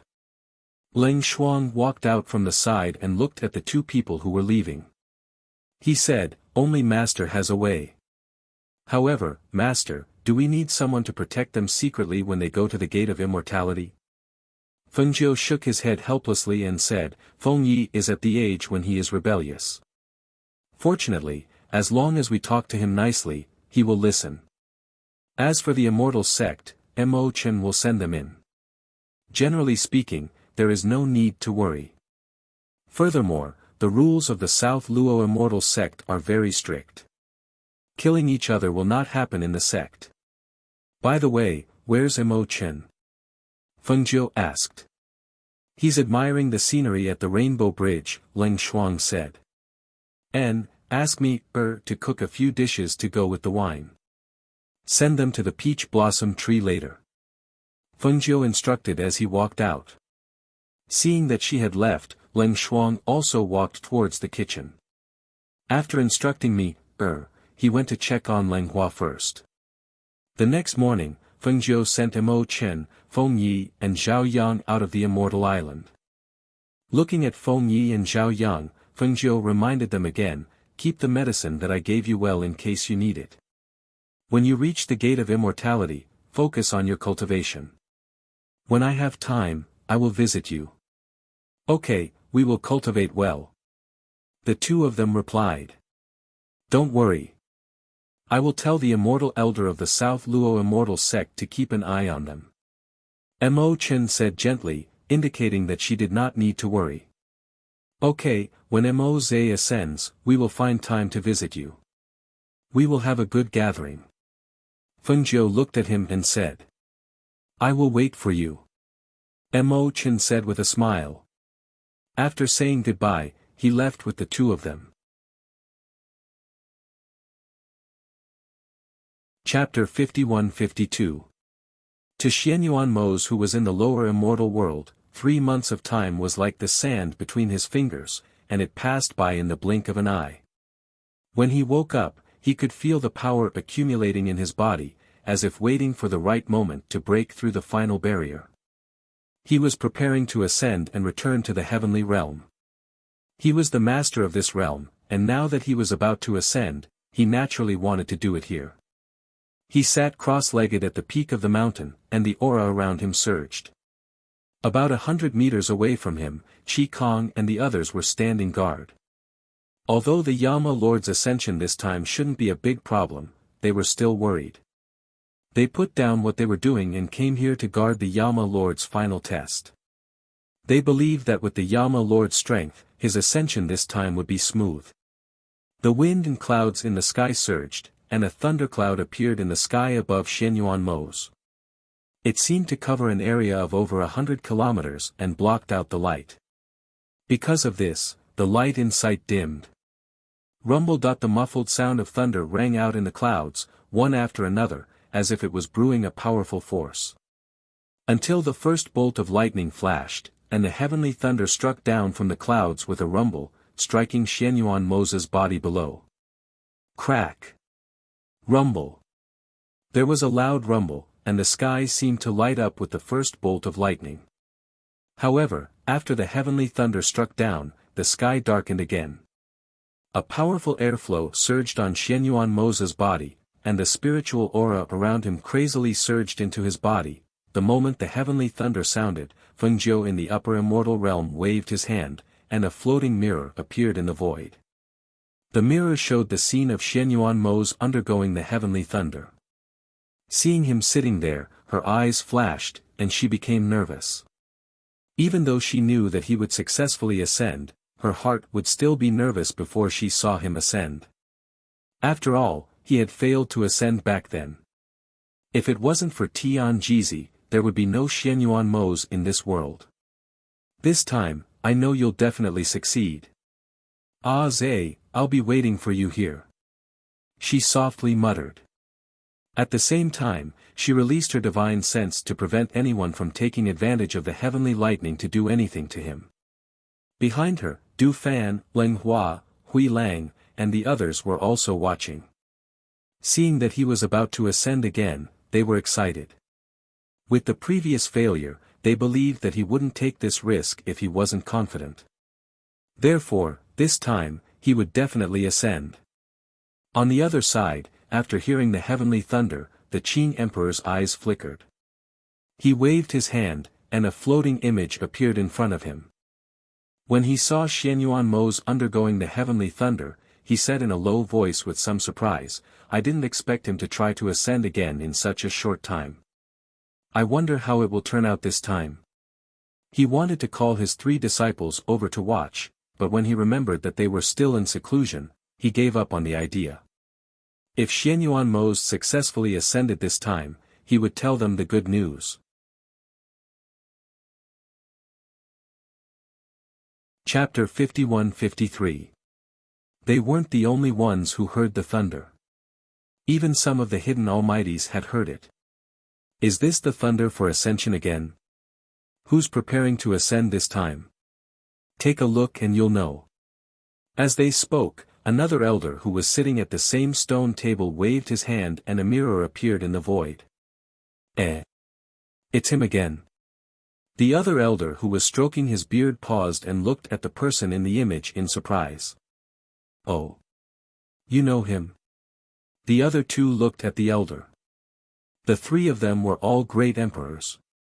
However, they hadn't been involved in the affairs of the world for many years. It was as if they had retired from the world. However, too many things had happened in the past few years. In particular, the 3 great emperors had been killed by the Empress and the Phoenix Master a few days ago. Hence, the 3 of them had gathered to talk about this matter and the Lord of Fengjiu. However, they hadn't expected to see another expert preparing to ascend while the 3 of them were chatting. The 2 of you probably don't know. Coincidentally, I know a little about him. The elder who spoke stroked his beard and smiled. After looking at the 2 of them, he looked at the person in the image in the void and said, "This person has a great background." Putting aside his other identities, his most famous identity is the husband of Fengjiu, Xianyuan Mo's. Xianyuan Mo's. He's the husband of the Empress and the Phoenix Master. The one who spoke was a middle-aged great emperor. He looked at the person in the image and said, "Although I've never seen this person before, his name is well known. So it's him. I've heard that he's a heavenly calamity star, but he's also a heavenly fate emperor. He's destined to be a heavenly fate emperor. Now that I've seen him today, I feel that he matches the rumors." The other elder said as he looked at the black-robed man who was enduring the thunder. Suddenly, his expression changed slightly. "Look, his aura seems a little different," the elder said in surprise as he looked at Xianyuan Mo's in the image. "What's with that dark aura?" The other 2 were also slightly startled, clearly not expecting to see such a scene. The aura of darkness has always been possessed by demonic cultivators. There's also the fact that they practice dark techniques, but that's something that righteous cultivators despise. Why does Xianyuan Mo's have the aura of darkness on him? Could it be that he cultivates the demonic Tao? As the old man spoke, he frowned slightly and looked at the 2 people beside him. Since Fengjiu is an immortal cultivator, her husband can't be a devil cultivator. There must be a problem. Another person said thoughtfully, "Perhaps, we'll find out the reason after he ascends. If he's a demonic cultivator, are we going to let him ascend?" An old man asked with a frown. Hearing this, the 2 people next to him glanced at him and asked, "What else? Do you dare to stop him? Let's not talk about Xianyuan Mo's strength. We just finished talking about Fengjiu. She single-handedly killed 3 great emperors. With such strength, which great emperor in the immortal realm can be her match?" The middle-aged great emperor took a sip of tea and said, "I'm prepared to be on good terms with Fengjiu. I don't intend to be on bad terms with her because I have no chance of winning. This time, I'm still planning to marry her."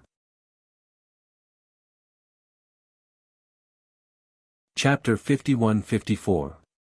Indeed, there's no news of her child.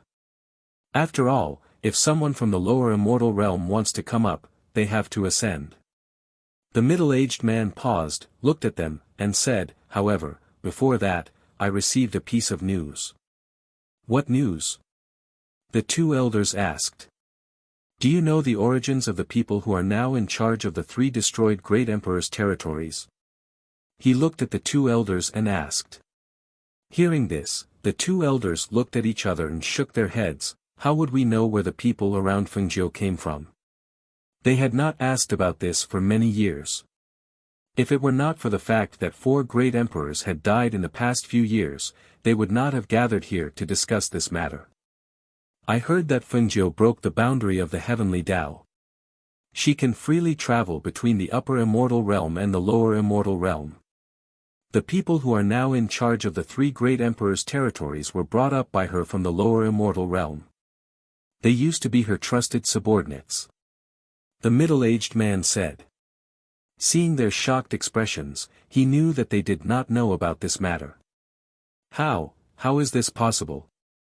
For so many years, no one has been able to break the boundary of the void. Even great emperors from the upper immortal realm cannot go to the lower immortal realm. If cultivators from the lower immortal realm want to come up, the only way is to ascend. Only by ascending will the heavenly road open. It has been like this for millions of years. That's true. However, Fengzhou did something that no one has been able to do for millions of years. The middle-aged great emperor looked at the 2 elders and said, that's why I said that Fengzhou can only be friends, not enemies. If this is true, then it's really unbelievable. The elder next to him murmured, but if this is true, then why did Xianyuan Mose ascend from below? Why didn't he come up directly? When he said this, the middle-aged great emperor laughed, ha ha ha, it seems that you've become muddle-headed. Don't you know that ascending and ascending are 2 different things? If that's really the case, then Fengzhou is really too incredible. The old man muttered. Suddenly, his eyes lit up and he said, if that's the case, then her child will naturally be brought up as well. This marriage will be possible. However, how old is Fengzhou and Xianyuan Mose's child? Can they be married? Another old man asked. In his heart, he was also thinking that when he returned, he had to get someone to inquire about it properly so that he wouldn't lose the initiative. Haha. When the middle-aged man saw that both of them had the same idea, he smiled and said, actually, I'm telling you this because I know that it won't be easy to become in-laws with Fengzhou. Furthermore, even among the younger generation of our clan, I reckon that only 1 or 2 of the top direct descendants can compete with her and Xianyuan Mose's child. As he spoke, he smiled and glanced at the 2 of them. He said unhurriedly, moreover, as far as I know, among the descendants of the 2 of you, there is almost no one who is the same age as Feng Ix's child. The 2 elders looked at each other and asked, how old is her child? Chapter 51-55. The 2 of them were slightly startled. They thought about it and agreed that if they wanted to marry Fengzhou's daughter, the person had to be the son of the current head of their family. Only the young master of their family would have the right to mention it to Fengzhou. However, they did have a young master in their family, but he was already in his 20s. Even if they wanted to marry a 10-year-old girl, Fengzhou and Xianyuan Mose would probably not agree. The 2 of them shook their heads and smiled bitterly, looks like you've already asked around. Would you share your plans and information with us? Ha ha ha, of course. The middle-aged great emperor laughed heartily. He looked at the image in the sky and said, therefore, although I don't know why Xianyuan Mose has the dark aura, I still hope that he can successfully ascend. When the time comes, we can take this opportunity to congratulate him, and at the same time, we can test their intentions and see if they have this intention. Since that's the case, let's wait here and watch him ascend. An old man said as his gaze fell on the image in the sky. Everyone was paying attention to Xianyuan Mose's ascension. Because of Fengzhou's deterrence, no one dared to secretly attack him. As a result, he was able to withstand the tribulation of the heavenly lightning without a hitch. As the days passed, bolts of lightning struck and tempered him. On this day, when the last bolt of lightning was about to strike, everyone held their breaths. It's the last one. Luo Yu said, feeling a little excited. Yama Lord has ascended. We can finally reunite with Master and the others. Qi Kong also said, his eyes filled with joy. Fengjiu looked at the last bolt of lightning in the sky, her palms sweating uncontrollably. Du Fan and the others standing behind her saw that she was a little nervous and said, Master, Yama Lord will definitely ascend smoothly. Don't worry. I know, I'm just nervous, Fengjiu said, exhaling softly, I'm even more nervous than when I ascended. Du Fan smiled and gently fanned himself with the fan in his hand. Master, why don't you think about how we should celebrate after the Yama Lord ascends? When Fengjiu heard this, his attention shifted a little. He turned to look at them and revealed a smile. His gaze landed on Song Mi-er and said, when the time comes, how about we invite Mi-er's father and a few of her brothers to make a banquet for us? Sure. When does Master want to do it? I'll send a message to my father and the others right away and have them prepare to come over. Song Mi-er clapped her hands and said with a smile. Fengjiu smiled, turned back to look at the image in the void, and said slowly, after he ascends, you can send the news back. Okay. Song Mi-er replied. In her mind, she was already thinking about what kind of dishes to make. At this moment, an extremely loud bolt of lightning struck down. The sound of the thunder was so powerful that it was like a strike of thunder. It gathered all the power of the previous bolts of lightning and turned them into one final bolt, which landed heavily on Xianyuan Moza's body.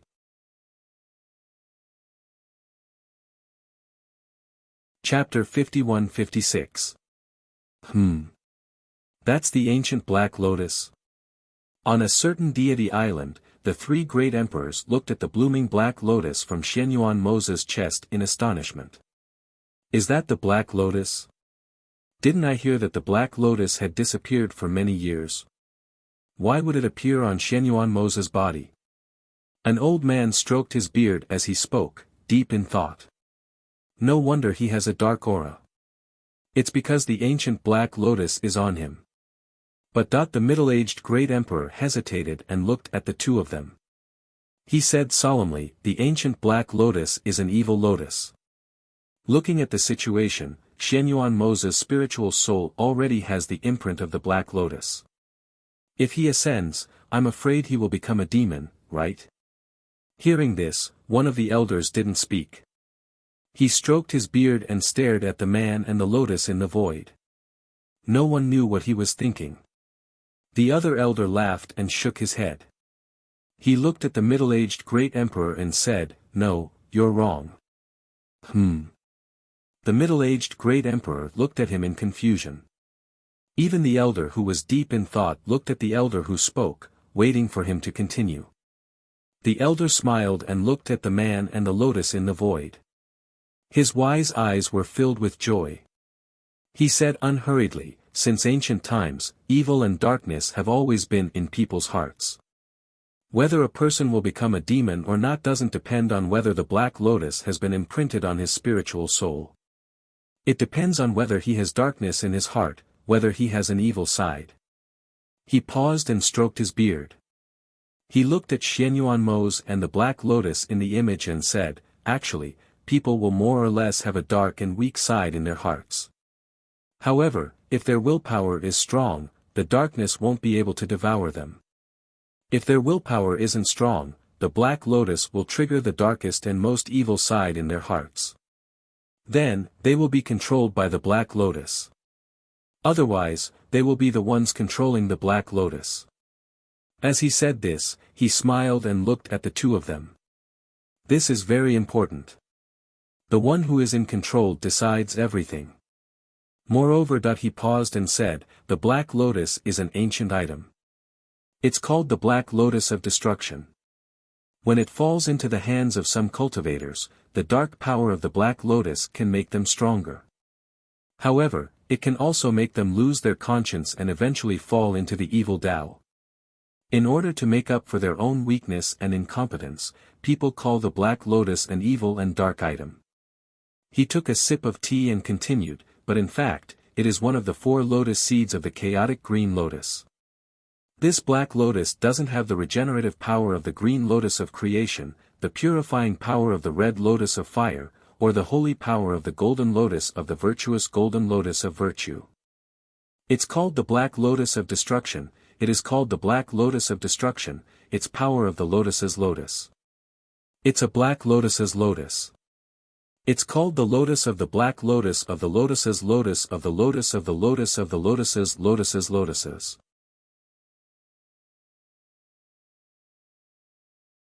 Chapter 51-57. Don't rush to speak. Take a closer look at the black lotus and Xianyuan Mo's. The old man gestured for him to look at the man and the lotus in the picture. I see. The other old man nodded in realization. No wonder I couldn't put my finger on it when I looked at it. The middle-aged great emperor couldn't help but ask, why don't you tell me what you know? Ha ha ha ha ha. Seeing that he was anxious, the two old men laughed loudly. They stroked their beards and looked at each other. One of them said, You. How old are you? Why are you still so impatient? The old man smiled and said, Take a closer look. Isn't Xianyuan Mo's and the black lotus like one? Hearing this, the middle-aged great emperor was stunned. He looked at the picture and saw that the man and the lotus were very harmonious. It was as if there was a lotus in the man and a man in the lotus. The man and the lotus had reached the realm of one with the lotus. Why didn't I notice it just now? He said in surprise. Only then did he understand what they meant. The realm of one with the lotus. It seems that Xianyuan Mo's has indeed become the owner of the black lotus of destruction. That's right. The old man nodded. Since he is the owner, the black lotus's dark qi is a powerful force for him. It seems that we have to prepare a generous gift to congratulate him. The upper immortal realm is going to give birth to another powerful great emperor. It's really not easy. The other old man stroked his beard and smiled. On the other side, when Emperor Qing saw the black lotus of destruction on Xianyuan Mo's, he was also stunned. Then, he revealed an imperceptible smile and whispered, as expected of Xianyuan Mo's. On the other side, on the fairy island where Fengjiu was, when Fengjiu saw that he and the black lotus had reached the realm of one with the lotus, he was slightly stunned. Then, he revealed a relieved smile. It seems that I don't have to worry anymore. She had been worried about what would happen to Black Lotus in the future, but now it seemed that her worries were superfluous. It was also at this moment that the loudest thunderclap rang out, and the dark clouds in the sky dispersed. Multicolored rays of light shone down from the 9 heavens, and celestial music came from the clouds. At the same time, the path to heaven slowly opened within the multicolored rays of light. Qi Kong and the others looked at the scene excitedly and couldn't help but shout, Good! This is great! The Yama Lord has finally ascended. Look, the heavenly road is open. Just like when Master ascended. The grand occasion of ascension shook the 9 heavens. Now, all the sovereigns in the lower immortal realm naturally knew about it. They looked at the multicolored light enviously, as well as the heavenly road that had opened up to the upper immortal realm. This heavenly road could be said to be the path that all cultivators yearned for the most. However, for many years, except for Fengjiu, Mo Chen, and Xianyuan Mo's, almost no one had ascended, and no one dared to try. They envied them for being able to ascend to the 9 heavens, but they didn't dare to try, because if they failed, they would die immediately. All the sovereigns and cultivators were watching this grand occasion. They knew that perhaps in this lifetime, they would never have the chance to see another cultivator ascend. The heavenly road was open.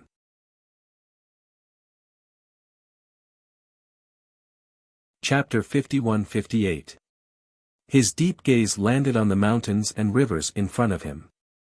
His black robes fluttered in the wind, emitting a whistling sound. He patrolled his territory like a monarch until the godlike figure slowly flew up from the holy light. He didn't take a step, but the holy light and the cool breeze in the air lifted him up and led him to the open path to heaven. His figure slowly rose up from the path. Congratulations, Yama Lord. Congratulations, Yama Lord. Chi Kong and the others were excited, and their faces revealed excited and joyful smiles. They cupped their hands and bowed. Their voices were sonorous and powerful, and they contained a powerful pressure and spiritual energy aura that reverberated in the sky. Xianyuan Mose looked at them. When his gaze landed on them, he nodded slightly. Then, his body flew up and disappeared from everyone's sight. In the immortal realm, in the sky above, there were continuous rumbling sounds. The sound of heavenly music filled the entire sky. Almost everyone could hear it. When Fengjiu saw that Mose had successfully ascended, her face was full of smiles. She waved her hand to remove the mirror in the sky. When she turned around, Du Fan and the others saluted her. Congratulations, Master. Yama Lord has successfully ascended. The day of your family's reunion is just around the corner. Fengjiu smiled and exclaimed, that's right. This day has finally come. It really wasn't easy. I'll immediately send a message to my father and the others and have them set off immediately. Songmi said happily, then turned and ran off. Master, we'll also go and make some preparations. Leng Hua and Du Fan said, then turned and left. After Yama Lord ascended, they would be very busy. Apart from the celebratory banquet, they also had to make arrangements for external affairs. But all in all, Yama Lord's ascension was great news. Master had waited so long for this day, and it had finally come. They were happy from the bottom of their hearts. From this moment on, their master and the Yama Lord would no longer be separated. They could be together forever. He. Hui Lang stood there and laughed foolishly. He was so happy that he laughed like a fool. Yi glanced at him with disgust, but the corners of his lips couldn't help but raise. Their master had finally ascended. It was indeed a great thing. What were they going to do next? After thinking for a while, he said, Madam, let's go down and make some preparations. As he spoke, he pulled the giggling Hui Lang and quickly caught up with Du Fan and the others. Since their master had ascended, they had to be prepared to welcome him. Fengjiu couldn't help but laugh as he watched them leave. At this moment, he was filled with indescribable joy and anticipation. She had been waiting for this day for a long time. She was happy not only because of Moze's successful ascension, but also because they were one step closer to the life they wanted to live. She raised her head to look at the sky and listened to the heavenly music. She couldn't help but smile again. Meanwhile, at Cloud Sky Mountain, Emperor Qin brushed away the mirror in the void. He wanted to tell them about the good news of their father's ascension, but he stopped after thinking about it. Forget it, there was no rush. If he told them now, they probably wouldn't be able to calm down and cultivate.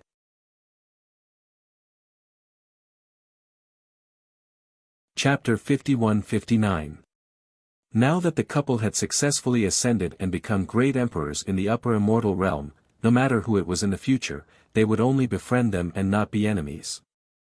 The safety of the three children that they had been worried about was probably no longer an issue. Then, if they came to Cloud Sky Mountain, would they take the three children back? Thinking of this, his brows knitted together.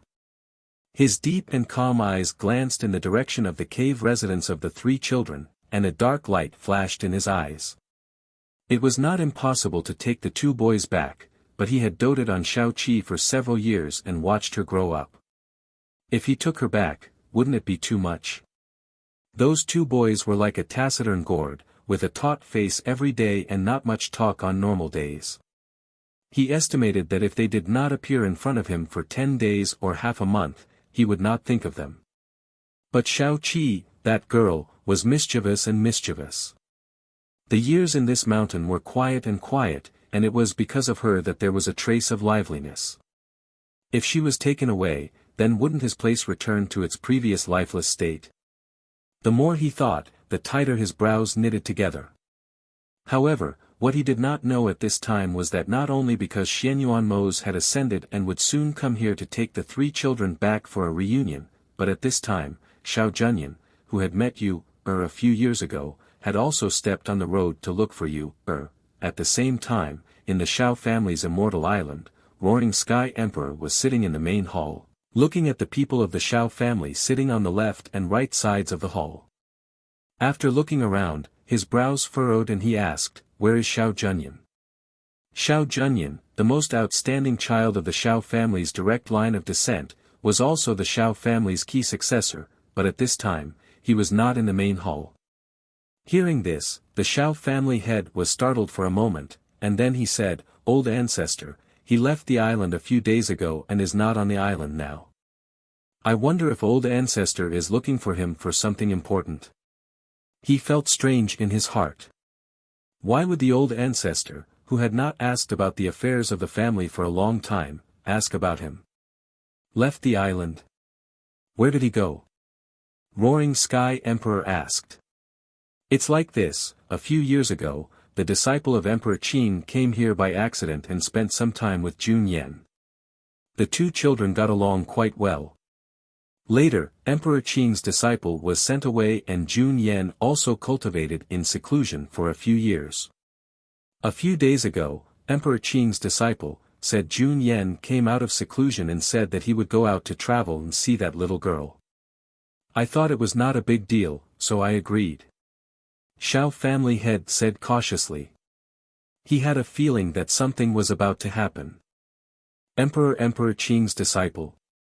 Girl, great Emperor Howling Sky recalled that there was indeed such an incident a few years ago. However, he had forgotten about it in the blink of an eye. He did not expect to be brought up again after a few years. Yes, it's that little girl called Cloud 7. Patriarch Xiao said World Emperor is.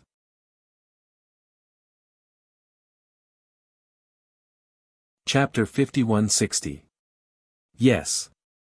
Everyone replied respectfully in unison and listened to the ancestors' instructions for a while. Alright, you may leave first. The Roaring Sky Emperor waved his hand and motioned for them to leave first. Thus, after everyone agreed, they left first. Just as Patriarch Xiao and the other elders were about to leave, they heard his voice again. You may stay. Hearing this, they looked at each other and stopped. They turned to the center of the hall and said, Ancestor, do you have any other orders? Sit down. The Roaring Sky Emperor motioned for them to sit down. They looked at each other and sat down, waiting for him to continue. I want to let Jun Yan marry Fengjiu's daughter. What do you think? He asked and looked at everyone present. All of them were stunned when they heard this, and they hesitated for a moment before one of the elders said, Ancestor, I seem to have never heard of Fengjiu's child. Moreover, even if there is, I presume her child is in the lower immortal dimension, right? How can he marry them across the 9 heavens? What's more, Jun Yan is cold by nature and is rarely interested in people and things. If this marriage is arranged, I'm afraid. Patriarch Xiao also nodded his head and said, Great Elder is right. Although Jun Yan is the most outstanding among the younger generation, he is just like a lone wolf. You say, to suddenly arrange such a marriage for him, I am also worried that it will backfire. He paused and said, All these years, I have seen that he is different to Emperor Qing's disciple, Yun Qi. This time, he left the island for Yun Qi. So, I think that if we want to arrange a marriage for him, we should discuss it with him first. Yes. Old ancestor, I also think that what Master said makes sense. She is the daughter of Empress Fengjiu. If she is really engaged, it is not easy to go back on your word. However, if Jun Yan does not have that intention, then this marriage will have the opposite effect. Another elder also spoke up. Martial Monarch Roaring Sky fell into deep thought upon hearing this. He frowned and said, Let's call him back first. I'll talk to him personally. Yes. They could only respond. Seeing that he had no other orders, they retreated. Patriarch Xiao returned to the main courtyard and saw that his son was also there. He asked, Why are you here? What's the matter? As he spoke, he sat down by the stone table in the courtyard. His brows were slightly furrowed, and his face showed that he was deep in thought. "Father, is something the matter?" Xiao Juanheng asked as she sat down beside him. Upon hearing Qin Wentian's question, the Xiao clan lord glanced at him. The son in front of him had an outstanding demeanor and a handsome countenance. If it wasn't for Xiao Junyan, he would definitely be the most outstanding among the younger generation. Thinking of this, he sighed softly and told him everything that had happened in the main hall. In the end, he said, "It's like this. Old ancestor wants to let Jun Yan marry Fengjiu's daughter. When I came back, I had already sent a message to Jun Yan, asking him to make a trip back." As he spoke, he looked at his son beside him and asked, "Junheng, what do you think of this matter?" As he spoke, he stared at his expression, not letting go of a single trace of it.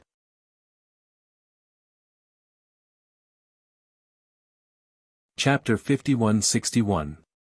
Don't you have any resentment or jealousy in your heart? Patriarch Xiao asked, his gaze falling on his face.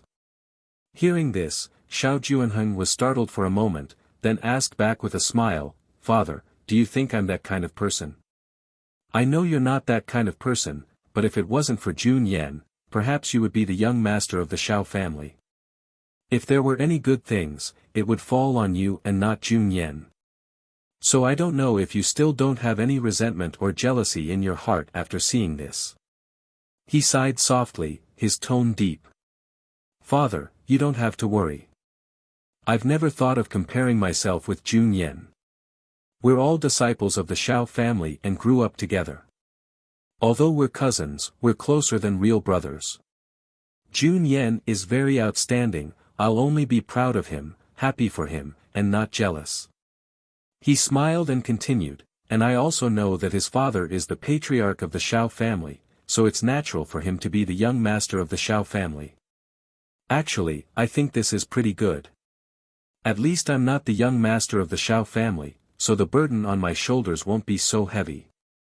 Hearing this, Patriarch Xiao nodded in relief, patted his shoulder and said, "As expected of my son. Good, very good.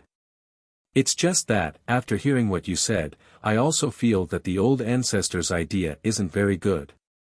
He looked at his father and said, "With Jun Yan's personality, I'm afraid he won't like this kind of marriage arranged by the elders of the family. Moreover, I know that he has a good impression of Emperor Qing's disciple, Yun Qi. Otherwise, he wouldn't have left the island to look for her after coming out of seclusion. There's also one more thing." Xiao Juanheng's voice paused, looking at his father, slightly hesitant. "Speak, I'm listening." Patriarch Xiao gestured. "It's just that the matter of the engagement is only the old ancestor's one-sided idea. I feel that the Empress and the Phoenix Master might not agree to such a marriage." He spoke out the concerns in his heart. Hearing this, Patriarch Xiao laughed, nodded, looked at him and said, "Juanheng, you've really grown up." "That's right. What you just said is also what I'm thinking. Even if the Patriarch is interested in this marriage, I don't think it will happen." He smiled and shook his head. Thinking that his son could also see this point and could sit down with him to analyze this matter, he was very happy. However, we see that the ancestor is looking forward to this marriage, and no one dares to go against his wishes. For now, let's just do as he says. It's rare for Jun Yan to leave the island. If we call him back now, will he come back? Xiao Juanheng asked. I have already told him. As for whether he will come back or not, it depends on his own plans. I think if he doesn't come back, he will also tell the old ancestor. Patriarch Xiao smiled and said, well, you go back first. Yes. After speaking, Xiao Juanheng stood up and left. On the other side, Xianyuan Mo's ascension, the completion of the fairy island, and the worship of the experts from all over the world gathered in front of the fairy island that was completed with his ascension. They were ready to pay their respects to the great emperor who had just ascended.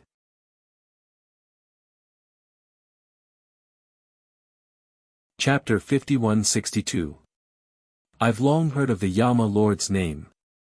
I didn't expect to see him ascend today. I'm sure the Empress and the Phoenix Master will be here too. Of course. When a great emperor ascends, everyone will come to congratulate him. Not only will the Empress and the Phoenix Master come, I think the other hidden great emperors will also come to congratulate him personally. I haven't seen such a grand occasion in a long time. I'm really looking forward to it.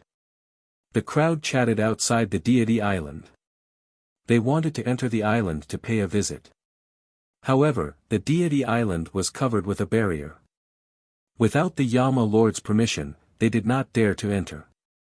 At that moment, someone exclaimed, "Look!" Everyone looked in the direction of the exclamation and saw a whirlpool appear in the void. Then, a red figure walked out of the whirlpool. There were a few people behind her. It's the Phoenix Master. Greetings, Phoenix Master. Greetings, Phoenix Master. The crowd regained their senses and quickly lowered their heads. They did not dare to look at her face. Instead, they bowed respectfully. Fengjiu looked at the crowd and smiled faintly. She said, "Today is the day my husband ascends and the day the Deity Island is completed. I don't think he has time to meet all of you. Everyone, please go back for now. After a while, I will send out an invitation to all of you to congratulate me." Hearing this, everyone was overjoyed. They couldn't help but look at each other in surprise. Then, they hurriedly cupped their fists and said, "Yes, we will follow the Phoenix Master's orders. We will first congratulate the King of Hell on his ascension. In the future, we will bring gifts to congratulate you." Fengjiu nodded. She watched as they bowed and left one after another. Then, she looked at the immortal island in front of her, and a gentle smile appeared on her face. Just as she was about to step forward, Xianyuan Mose, who was on the enchanted island, seemed to have sensed her arrival. The enchantment of the enchanted island opened, and a black figure slowly walked out from the gate of immortality. Xianyuan Mose was dressed in a low-key yet luxurious black robe. His entire body exuded a powerful aura. He walked over slowly, and when his gaze landed on Fengjiu, he revealed a gentle and affectionate smile. "Ah Jiu, I'm here as promised." As he spoke, he walked up to her, took her hand, and pulled her into his arms. "It's good that you're here." Fengjiu smiled happily and wrapped her arms around his waist. Her heart was filled with joy. "Congratulations on your ascension, Master." Hui Lang and Ning Yi stepped forward and cupped their hands and congratulated him. "Congratulations on your ascension, Yama Lord." Du Fan and Leng Shuang also stepped forward and congratulated him with smiles. Fengjiu only brought a few people with him. The others stayed on the Deity Island to make arrangements. Xianyuan Mose looked at them and nodded slightly. Then, he said to Fengjiu, who had retreated from his arms, "Ah Jiu, you came at the right time. I was just about to merge this Deity Island with the one you're on now." They were husband and wife. Now that they had both ascended, it was natural for them to merge their places. Hearing this, Fengjiu smiled and said, "I was thinking the same thing." As she spoke, she took his hand and walked with him to the Deity Island while talking about the merger. Behind them, Du Fan, Leng Shuang, Hui Lang, and Ning Yi looked at each other and followed them. A few days later.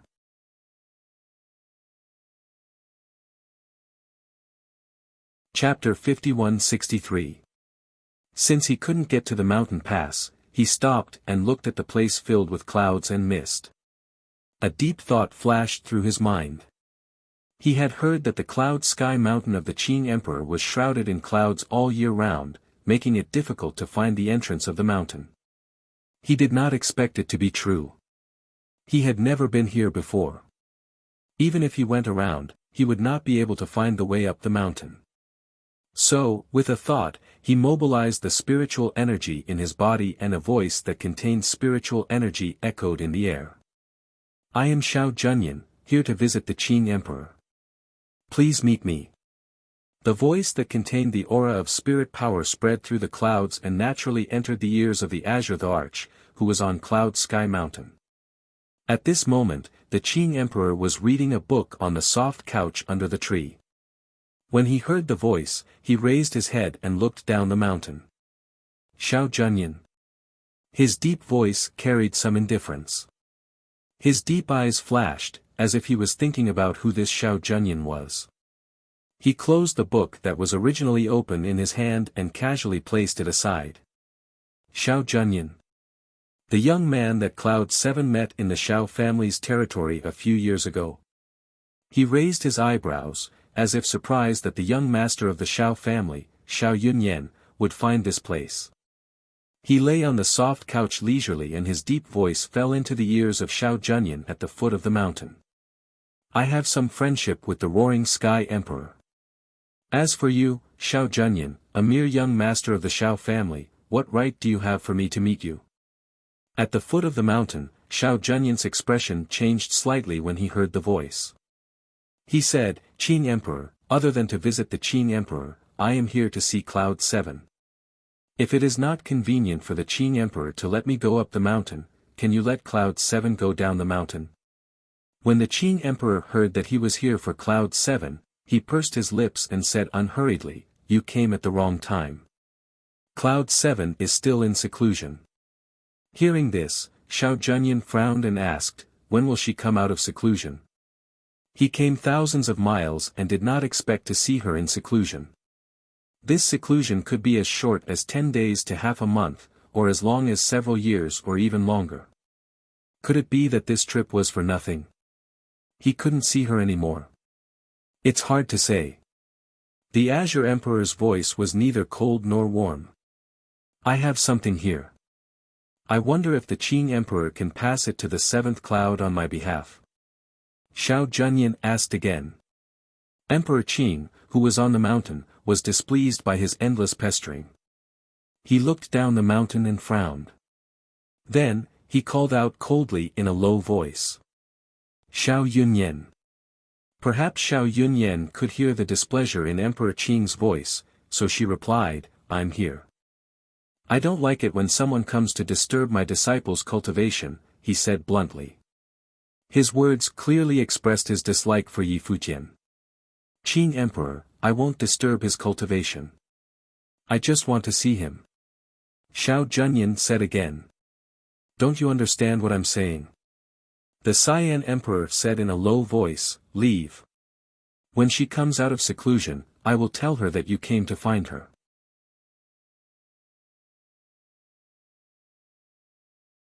Chapter 5164. Xiao Junyan, who was sent away, pursed his lips. He knew that since Emperor Qing did not allow him to go up to see Yunqi, he could not go up. However, he was unwilling to go back just like that. Therefore, he decided to wait at the foot of the mountain. After Emperor Qing sent him away, he picked up the book again and flipped through it. However, after flipping through a few pages, he could not understand anything. He put away the book, stood up and walked towards Yunqi's cave abode. Before he reached her cave abode, he saw Yunchen walking towards him. Master, Hao-er bowed to him and said, I just came out of seclusion and was about to go to Master. Emperor Qing glanced at him and noticed the change in his aura. He relaxed his expression and said, it seems that you have made a breakthrough. Very good. Since you have come out of seclusion, I have something to tell you. Hearing this, Hao-er looked at him and saw that he was looking in the direction of Yunqi's cave residence. He said, is Master looking for junior sister? Actually, the three of us agreed that regardless of whether we have broken through or not, we will all come out of seclusion today. I think the two of them will also come out today. Oh. Hearing this, Emperor Qing raised his eyebrows. You have an agreement? Yes. Hao-er nodded and asked, Master said that you have something to tell me. What is it? Hearing his words, Emperor Qing said, since the two of them will come out of seclusion today, you go and wait for them. Call them over, and then I will tell them together. As soon as he finished speaking, he withdrew his gaze and turned to walk back. Yes. How, responded. He felt a little strange but did not ask further. Instead, he turned and went to wait in front of his younger brother and sister's cave residence. The three of them had an agreement before they went into seclusion. Therefore, in the evening, Yun Yuan and Yun Qi also came out of the cave residence. Time passed quickly in the mountains. In a few years, they had grown a lot taller. They were no longer the little children they were back then but could be considered young men. Big brother. When Hao saw him, he ran over happily. Big brother, you have broken through again? Yes. Hao nodded and smiled when he saw her. I came out of seclusion at noon and waited here for you to come out so that we can go to Master together. I think Master has something to tell us. Could it be that Mother is here? Mu Chen, who was walking over, heard their conversation and asked. I don't know. Master didn't reveal anything. He only told us to go over in a while. As Hao spoke, he looked at the two of them and said, since you guys have both exited seclusion, then let's go over. I don't want to keep Master waiting. Okay. She nodded with a smile and said, I was going to come out early, but I took a bath and changed my clothes. After that, I've been wandering around until now. The three of them chatted and laughed along the way. Not long after, they arrived in front of their master's abode. Master, your disciple has brought junior brother and junior sister over. Hao said from outside the cave. Master. Master. Mu Chen. The two of them also called out. Compared to Mu Chen, they were more respectful. Hao, on the other hand, was all smiles. He even played with the ends of his hair and poked his head out to look into the cave residence. Come in. Emperor Qing's voice came from inside the cave residence.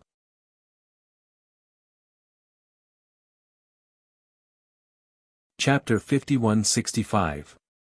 Master, disciple hasn't seen you for a long time. Did Master miss little Qi? As soon as you entered inside, she trotted forward, arrived at his side and hugged his arm. Then with a smile, she asked with her pair of beautiful eyes. No other reason, since childhood, her master had doted on her the most, and also treated her the best among the three of them.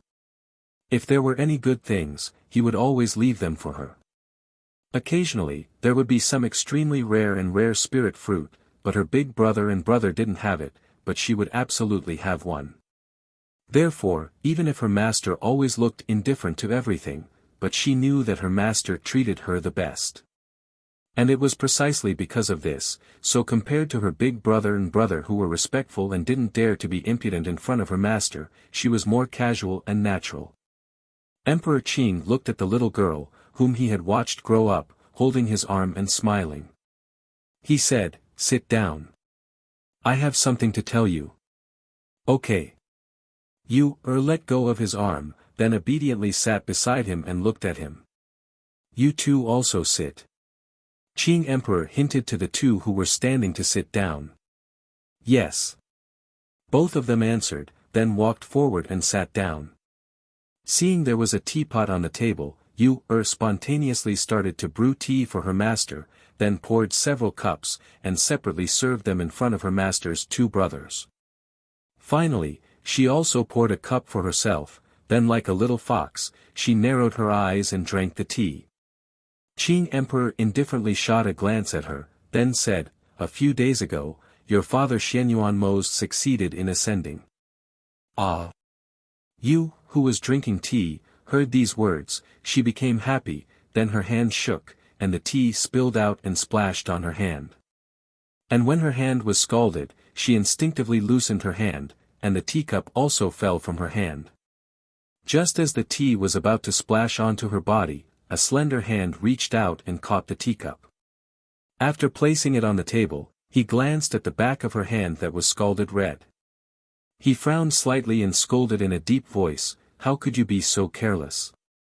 Yu stuck out her tongue and said, Master, I was too excited, but it's nothing, just scalded. Apply some ointment. Hao took out a bottle of medicine.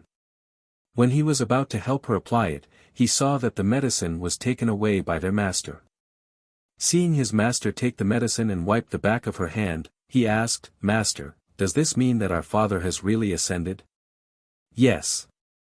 Cyan Emperor answered. Then after helping you, apply the ointment on her scalded hand, he said, "I reckon that they will come over to see you after a period of time." Hearing this, the three of them couldn't help but look at each other with big smiles on their faces. "That's great," Mu Chen said. "Master, how much do you know about my father's situation?" "Didn't he?" "Master is not clear about other matters. I only know that he has successfully ascended and everything is going smoothly. At that time, when you see them, you can personally ask whatever you want to ask." Finished speaking, he handed the medicine to you, and instructed, "Apply it before sleeping at night." Okay. You answered with a beaming smile, then said, "Master, then can we go back? My father and mother have both ascended. Does that mean we can return to their side in the future?"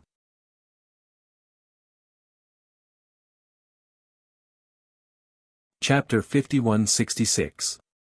Yu looked into his deep eyes. Hearing her master's words, she felt that if she didn't answer well, her master would be sad. Therefore, she thought for a moment and said, "I miss my parents, but I also want to cultivate with you." Emperor Qing looked at the little face in front of him and paused for a moment before saying, "Then wait for them to come and pick you up when they're done. At that time, you can go back with them. If you still want to come back to me, Cloud Sky Mountain will always be open to you." Hao and Mu Chen looked at each other and stood up. They cupped their hands and said, "Thank you, Master." As soon as he finished speaking, Hao said, "Master, I hope that I can always cultivate by your side. Not as our father, mother, and son, but as Yun Chen." "Master, I feel the same," Mu Chen also said. Today, when he heard that his father had ascended, he was happy from the bottom of his heart, but he also knew that his father and mother were very strong, very powerful experts. As their child, he also hoped that he could become very strong and let everyone know of his strength, so that when others mentioned him, they would say that he was the son of the Yama Lord and the Phoenix Master. Yu heard their words and immediately said, "Master, I also feel the same." Emperor Qing looked at the three of them and said, "I know what you're thinking. When you first came under my tutelage, I told your mother that here, no one will ever know that you're Fengzhou's children. Here, you're only my disciples. Now, your appearances are different from your original appearances. Even if you appear in front of others in the future, no one will suspect your identity." Yu touched her own face, and said with a beaming smile, "Speaking about it, I have almost forgotten my appearance, but my current appearance is so beautiful, so my original appearance is definitely even more beautiful." The Qing Emperor glanced at her when he heard this. A smile flashed through his eyes as he said, "There's one more thing.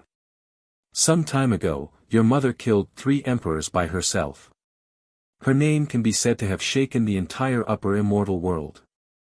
With this incident and your father's ascension, I reckon that there won't be many people who will dare to go against them in the future. I knew that my mother and father were very strong," Yu said with a smile. "In the future, I will definitely be as strong as them." "Master, don't you think so? The prerequisite is that you cultivate well." Emperor Qing glanced at her and said, "Master, don't worry. I will cultivate well and listen to your words," she promised with a smile. Hao thought for a while and said, "Master, if our father just ascended, is it not very appropriate for us to go back now? Do you plan to go back by yourselves?" Emperor Qing asked. Hao and Mu Chen looked at each other and said, "Master, why don't you take us there? If we go there as your disciples, we shouldn't attract any suspicion or attention. Also, since our father has already ascended to become a great emperor, the other great emperors will definitely be there, so."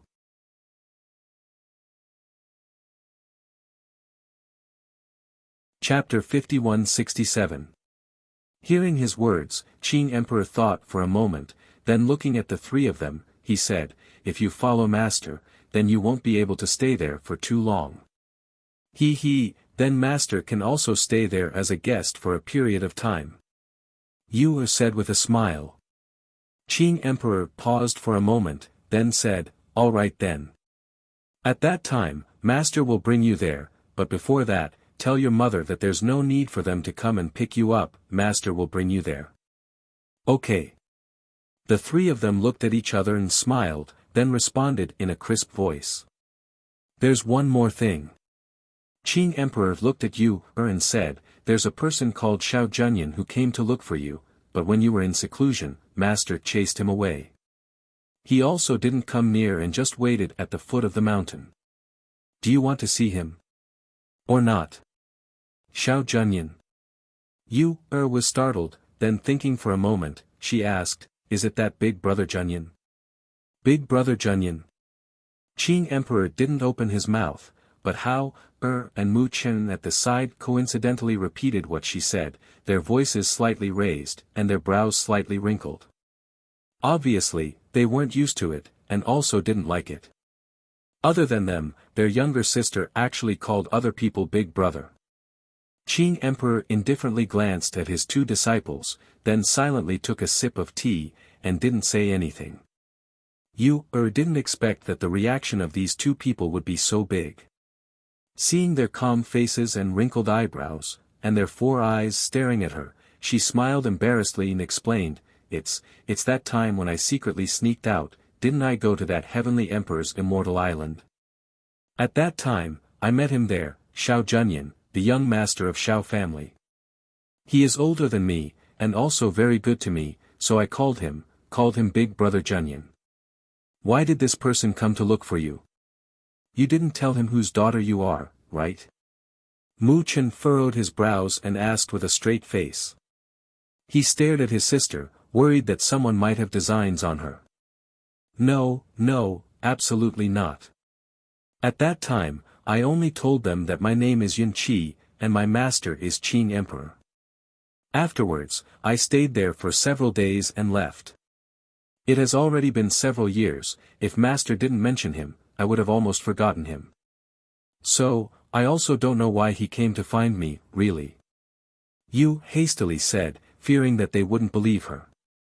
Emperor Qin was holding a teacup and gently blowing at it. He was scraping the tea leaves and drinking it unhurriedly as if he didn't hear the three of them talking. Right now, father and mother's reputation in the upper immortal realm is extraordinary. If people find out that you're their daughter, it's hard to guarantee that those people won't have any ill intentions. So, you must not let anyone know your identity. Also, don't get too close to this Xiao Junyan.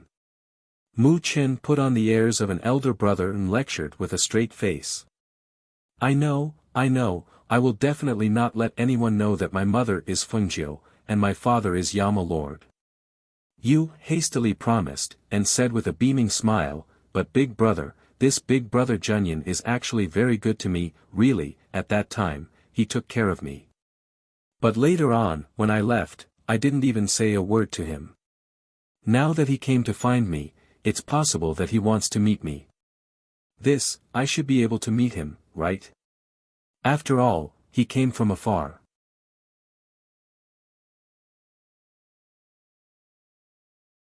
Chapter 5168.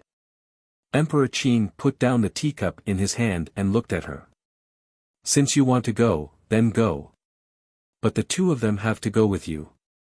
He looked at his two disciples. Looked at her master, then at her two brothers. She thought for a while and nodded. All right then. It's already dark today. Go tomorrow. I need to rest. You guys can go back too. Emperor Qin gestured for them to return to their cave abode. Yes. The three of them answered and left. After the three of them left the cave abode, they walked back to the stone table outside the cave abode and sat down. They took out their communication jade tablets and sent messages to their mother, asking about the matter and the matters of returning. Not long after, they heard the news from their mother. The three of them listened carefully and secretly noted it down. After a while, after replying to the message, the three of them began to discuss. Mother said that she will invite the strong cultivators from all over the world to gather in a few days. Then we can take this opportunity to go back. But I reckon that father and mother will be busy these few days. We should be able to leave in a few days. Hao looked at the two of them and said. Then let's tell master about this news tomorrow. Mu Chen also spoke up. Rolled her eyes and said, Mother said that many people will be invited to the banquet held for father's ascension. Even the other reclusive great emperors will be invited. Won't it be very lively then? She thought that if it was really as her mother had said, then brother Junyan's family would probably be there as well. We have already told mother. When the time comes, we will go as master and disciple. There will be many people and eyes, so we have to be careful of our words and actions. Otherwise, people will notice something strange. Hao instructed. Big brother, don't worry. I know. Mu Chen nodded and said. Of course I'm not worried about you. I'm just worried. He looked at He said helplessly. Big brother, don't worry. I promise that there won't be any trouble. Promised with a smile. However, the two of them did not really believe her promise. The three of them chatted here until late at night before returning to their cave abodes to rest. The next morning. When she came out of the cave, she saw that her two brothers were already waiting outside. She blinked and looked at them with a smile. Big brother, why are you up so early? Aren't we going to meet that Xiao Junyan? We'll go with you, Mu Chen said as his gaze fell on her. Today, she was wearing a sky-blue dress with the deity striking whip at her waist. Her black hair was combed into two braids that fell in front of her chest. At the end of her hair, there was a ribbon of the same color as her dress, tied into two beautiful bows. Her ink-black hair was adorned with two sky-blue ribbons. She looked like she had put in a lot of effort into dressing up. Even though the face she had now was not her original face, she still looked very beautiful. Mu Chen wasn't the only one who noticed her special outfit today. Even Hao noticed it. Hence, his gaze fell on her as he sized her up.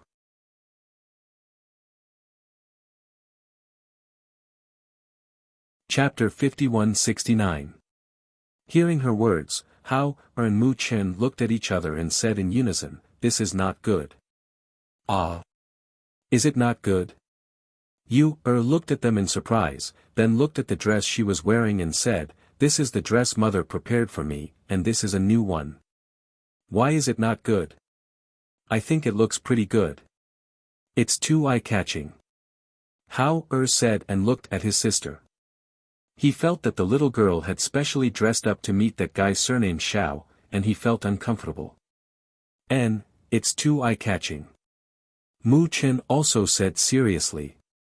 He looked at her seriously and said, "I think you should just wear your usual clothes. Also, don't tie that flower on your head. It doesn't look good." "Is that so? I don't have a lot of flowers. Then should I go back and change?" She looked at the two and asked. Go back and change?" The two said in unison. Seeing that both brothers said it was not good, she thought for a while and obediently walked back to the cave, saying, "Then wait for me, I'll be out in a while." After watching her enter the cave, Mu Chen's handsome little face tensed up and said, "Big brother, I don't like this Xiao Junyan.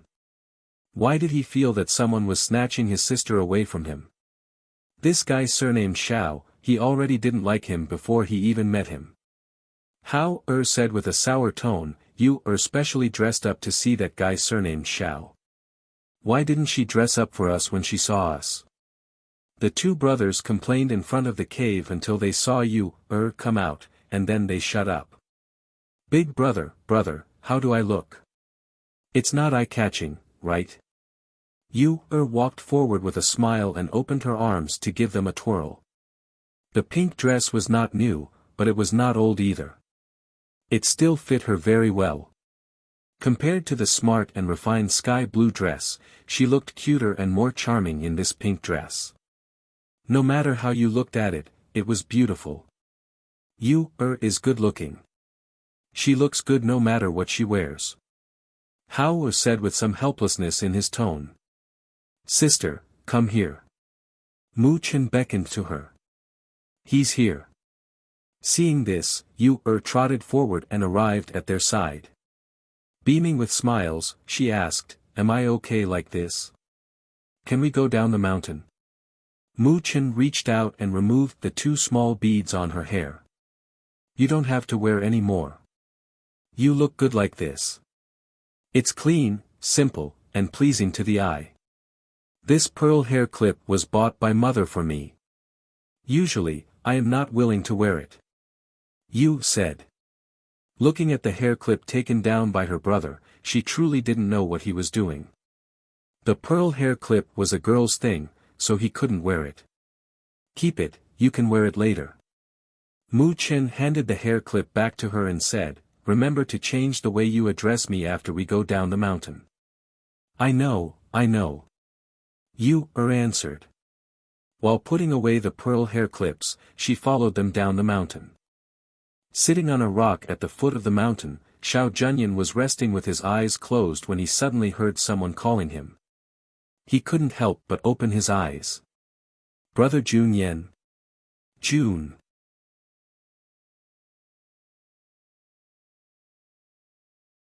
Chapter 5170.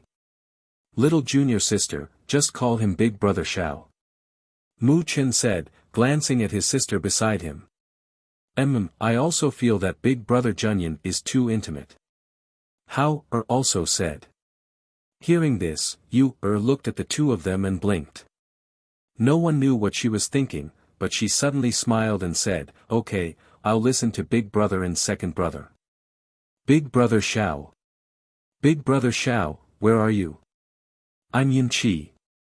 She changed the way she addressed him, and her voice contained spiritual power, reverberating in the air. Earlier, she felt that her 2 brothers were strange, so it turned out that they were jealous. I'm here. Xiao Junyan followed the voice and saw Yunqi, who had come all the way to the foot of the mountain.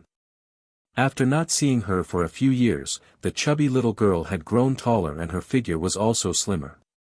She already had the appearance of a young girl. She wore a simple pink dress, but it made her look charming and sweet, very likable. Big Brother Xiao. Seeing him, Cloud 7's eyes lit up.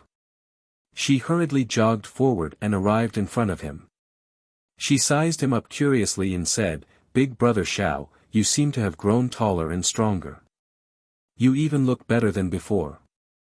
Hearing this, Xiao Junyan's lips curled up, and a smile flashed across his eyes. I haven't seen you for a few years. You've grown up. As he spoke, he looked at the 2 people behind him and asked, They are? Oh, they are my big brother and second brother.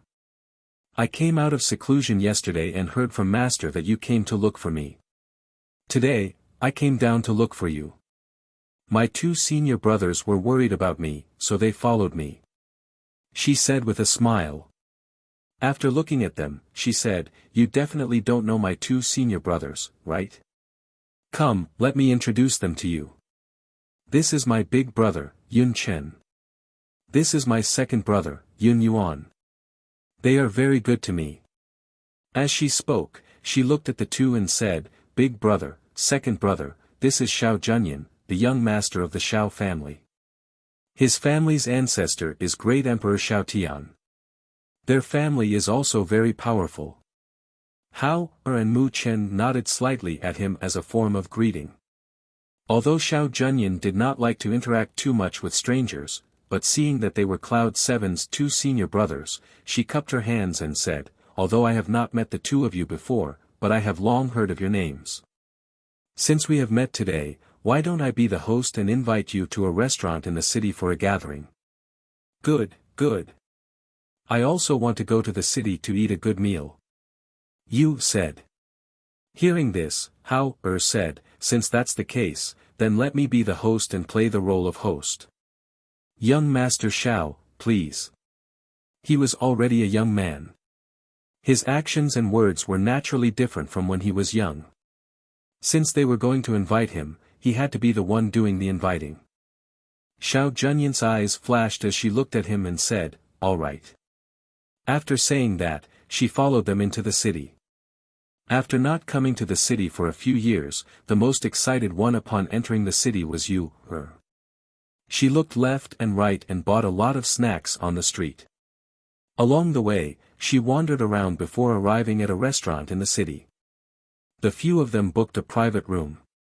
After the dishes were served, drank water and asked, "Big brother Xiao, why did you come to find me? Is something the matter?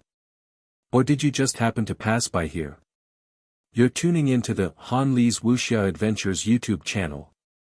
We're so grateful for your support, and don't forget to subscribe to join us on this incredible journey through captivating stories.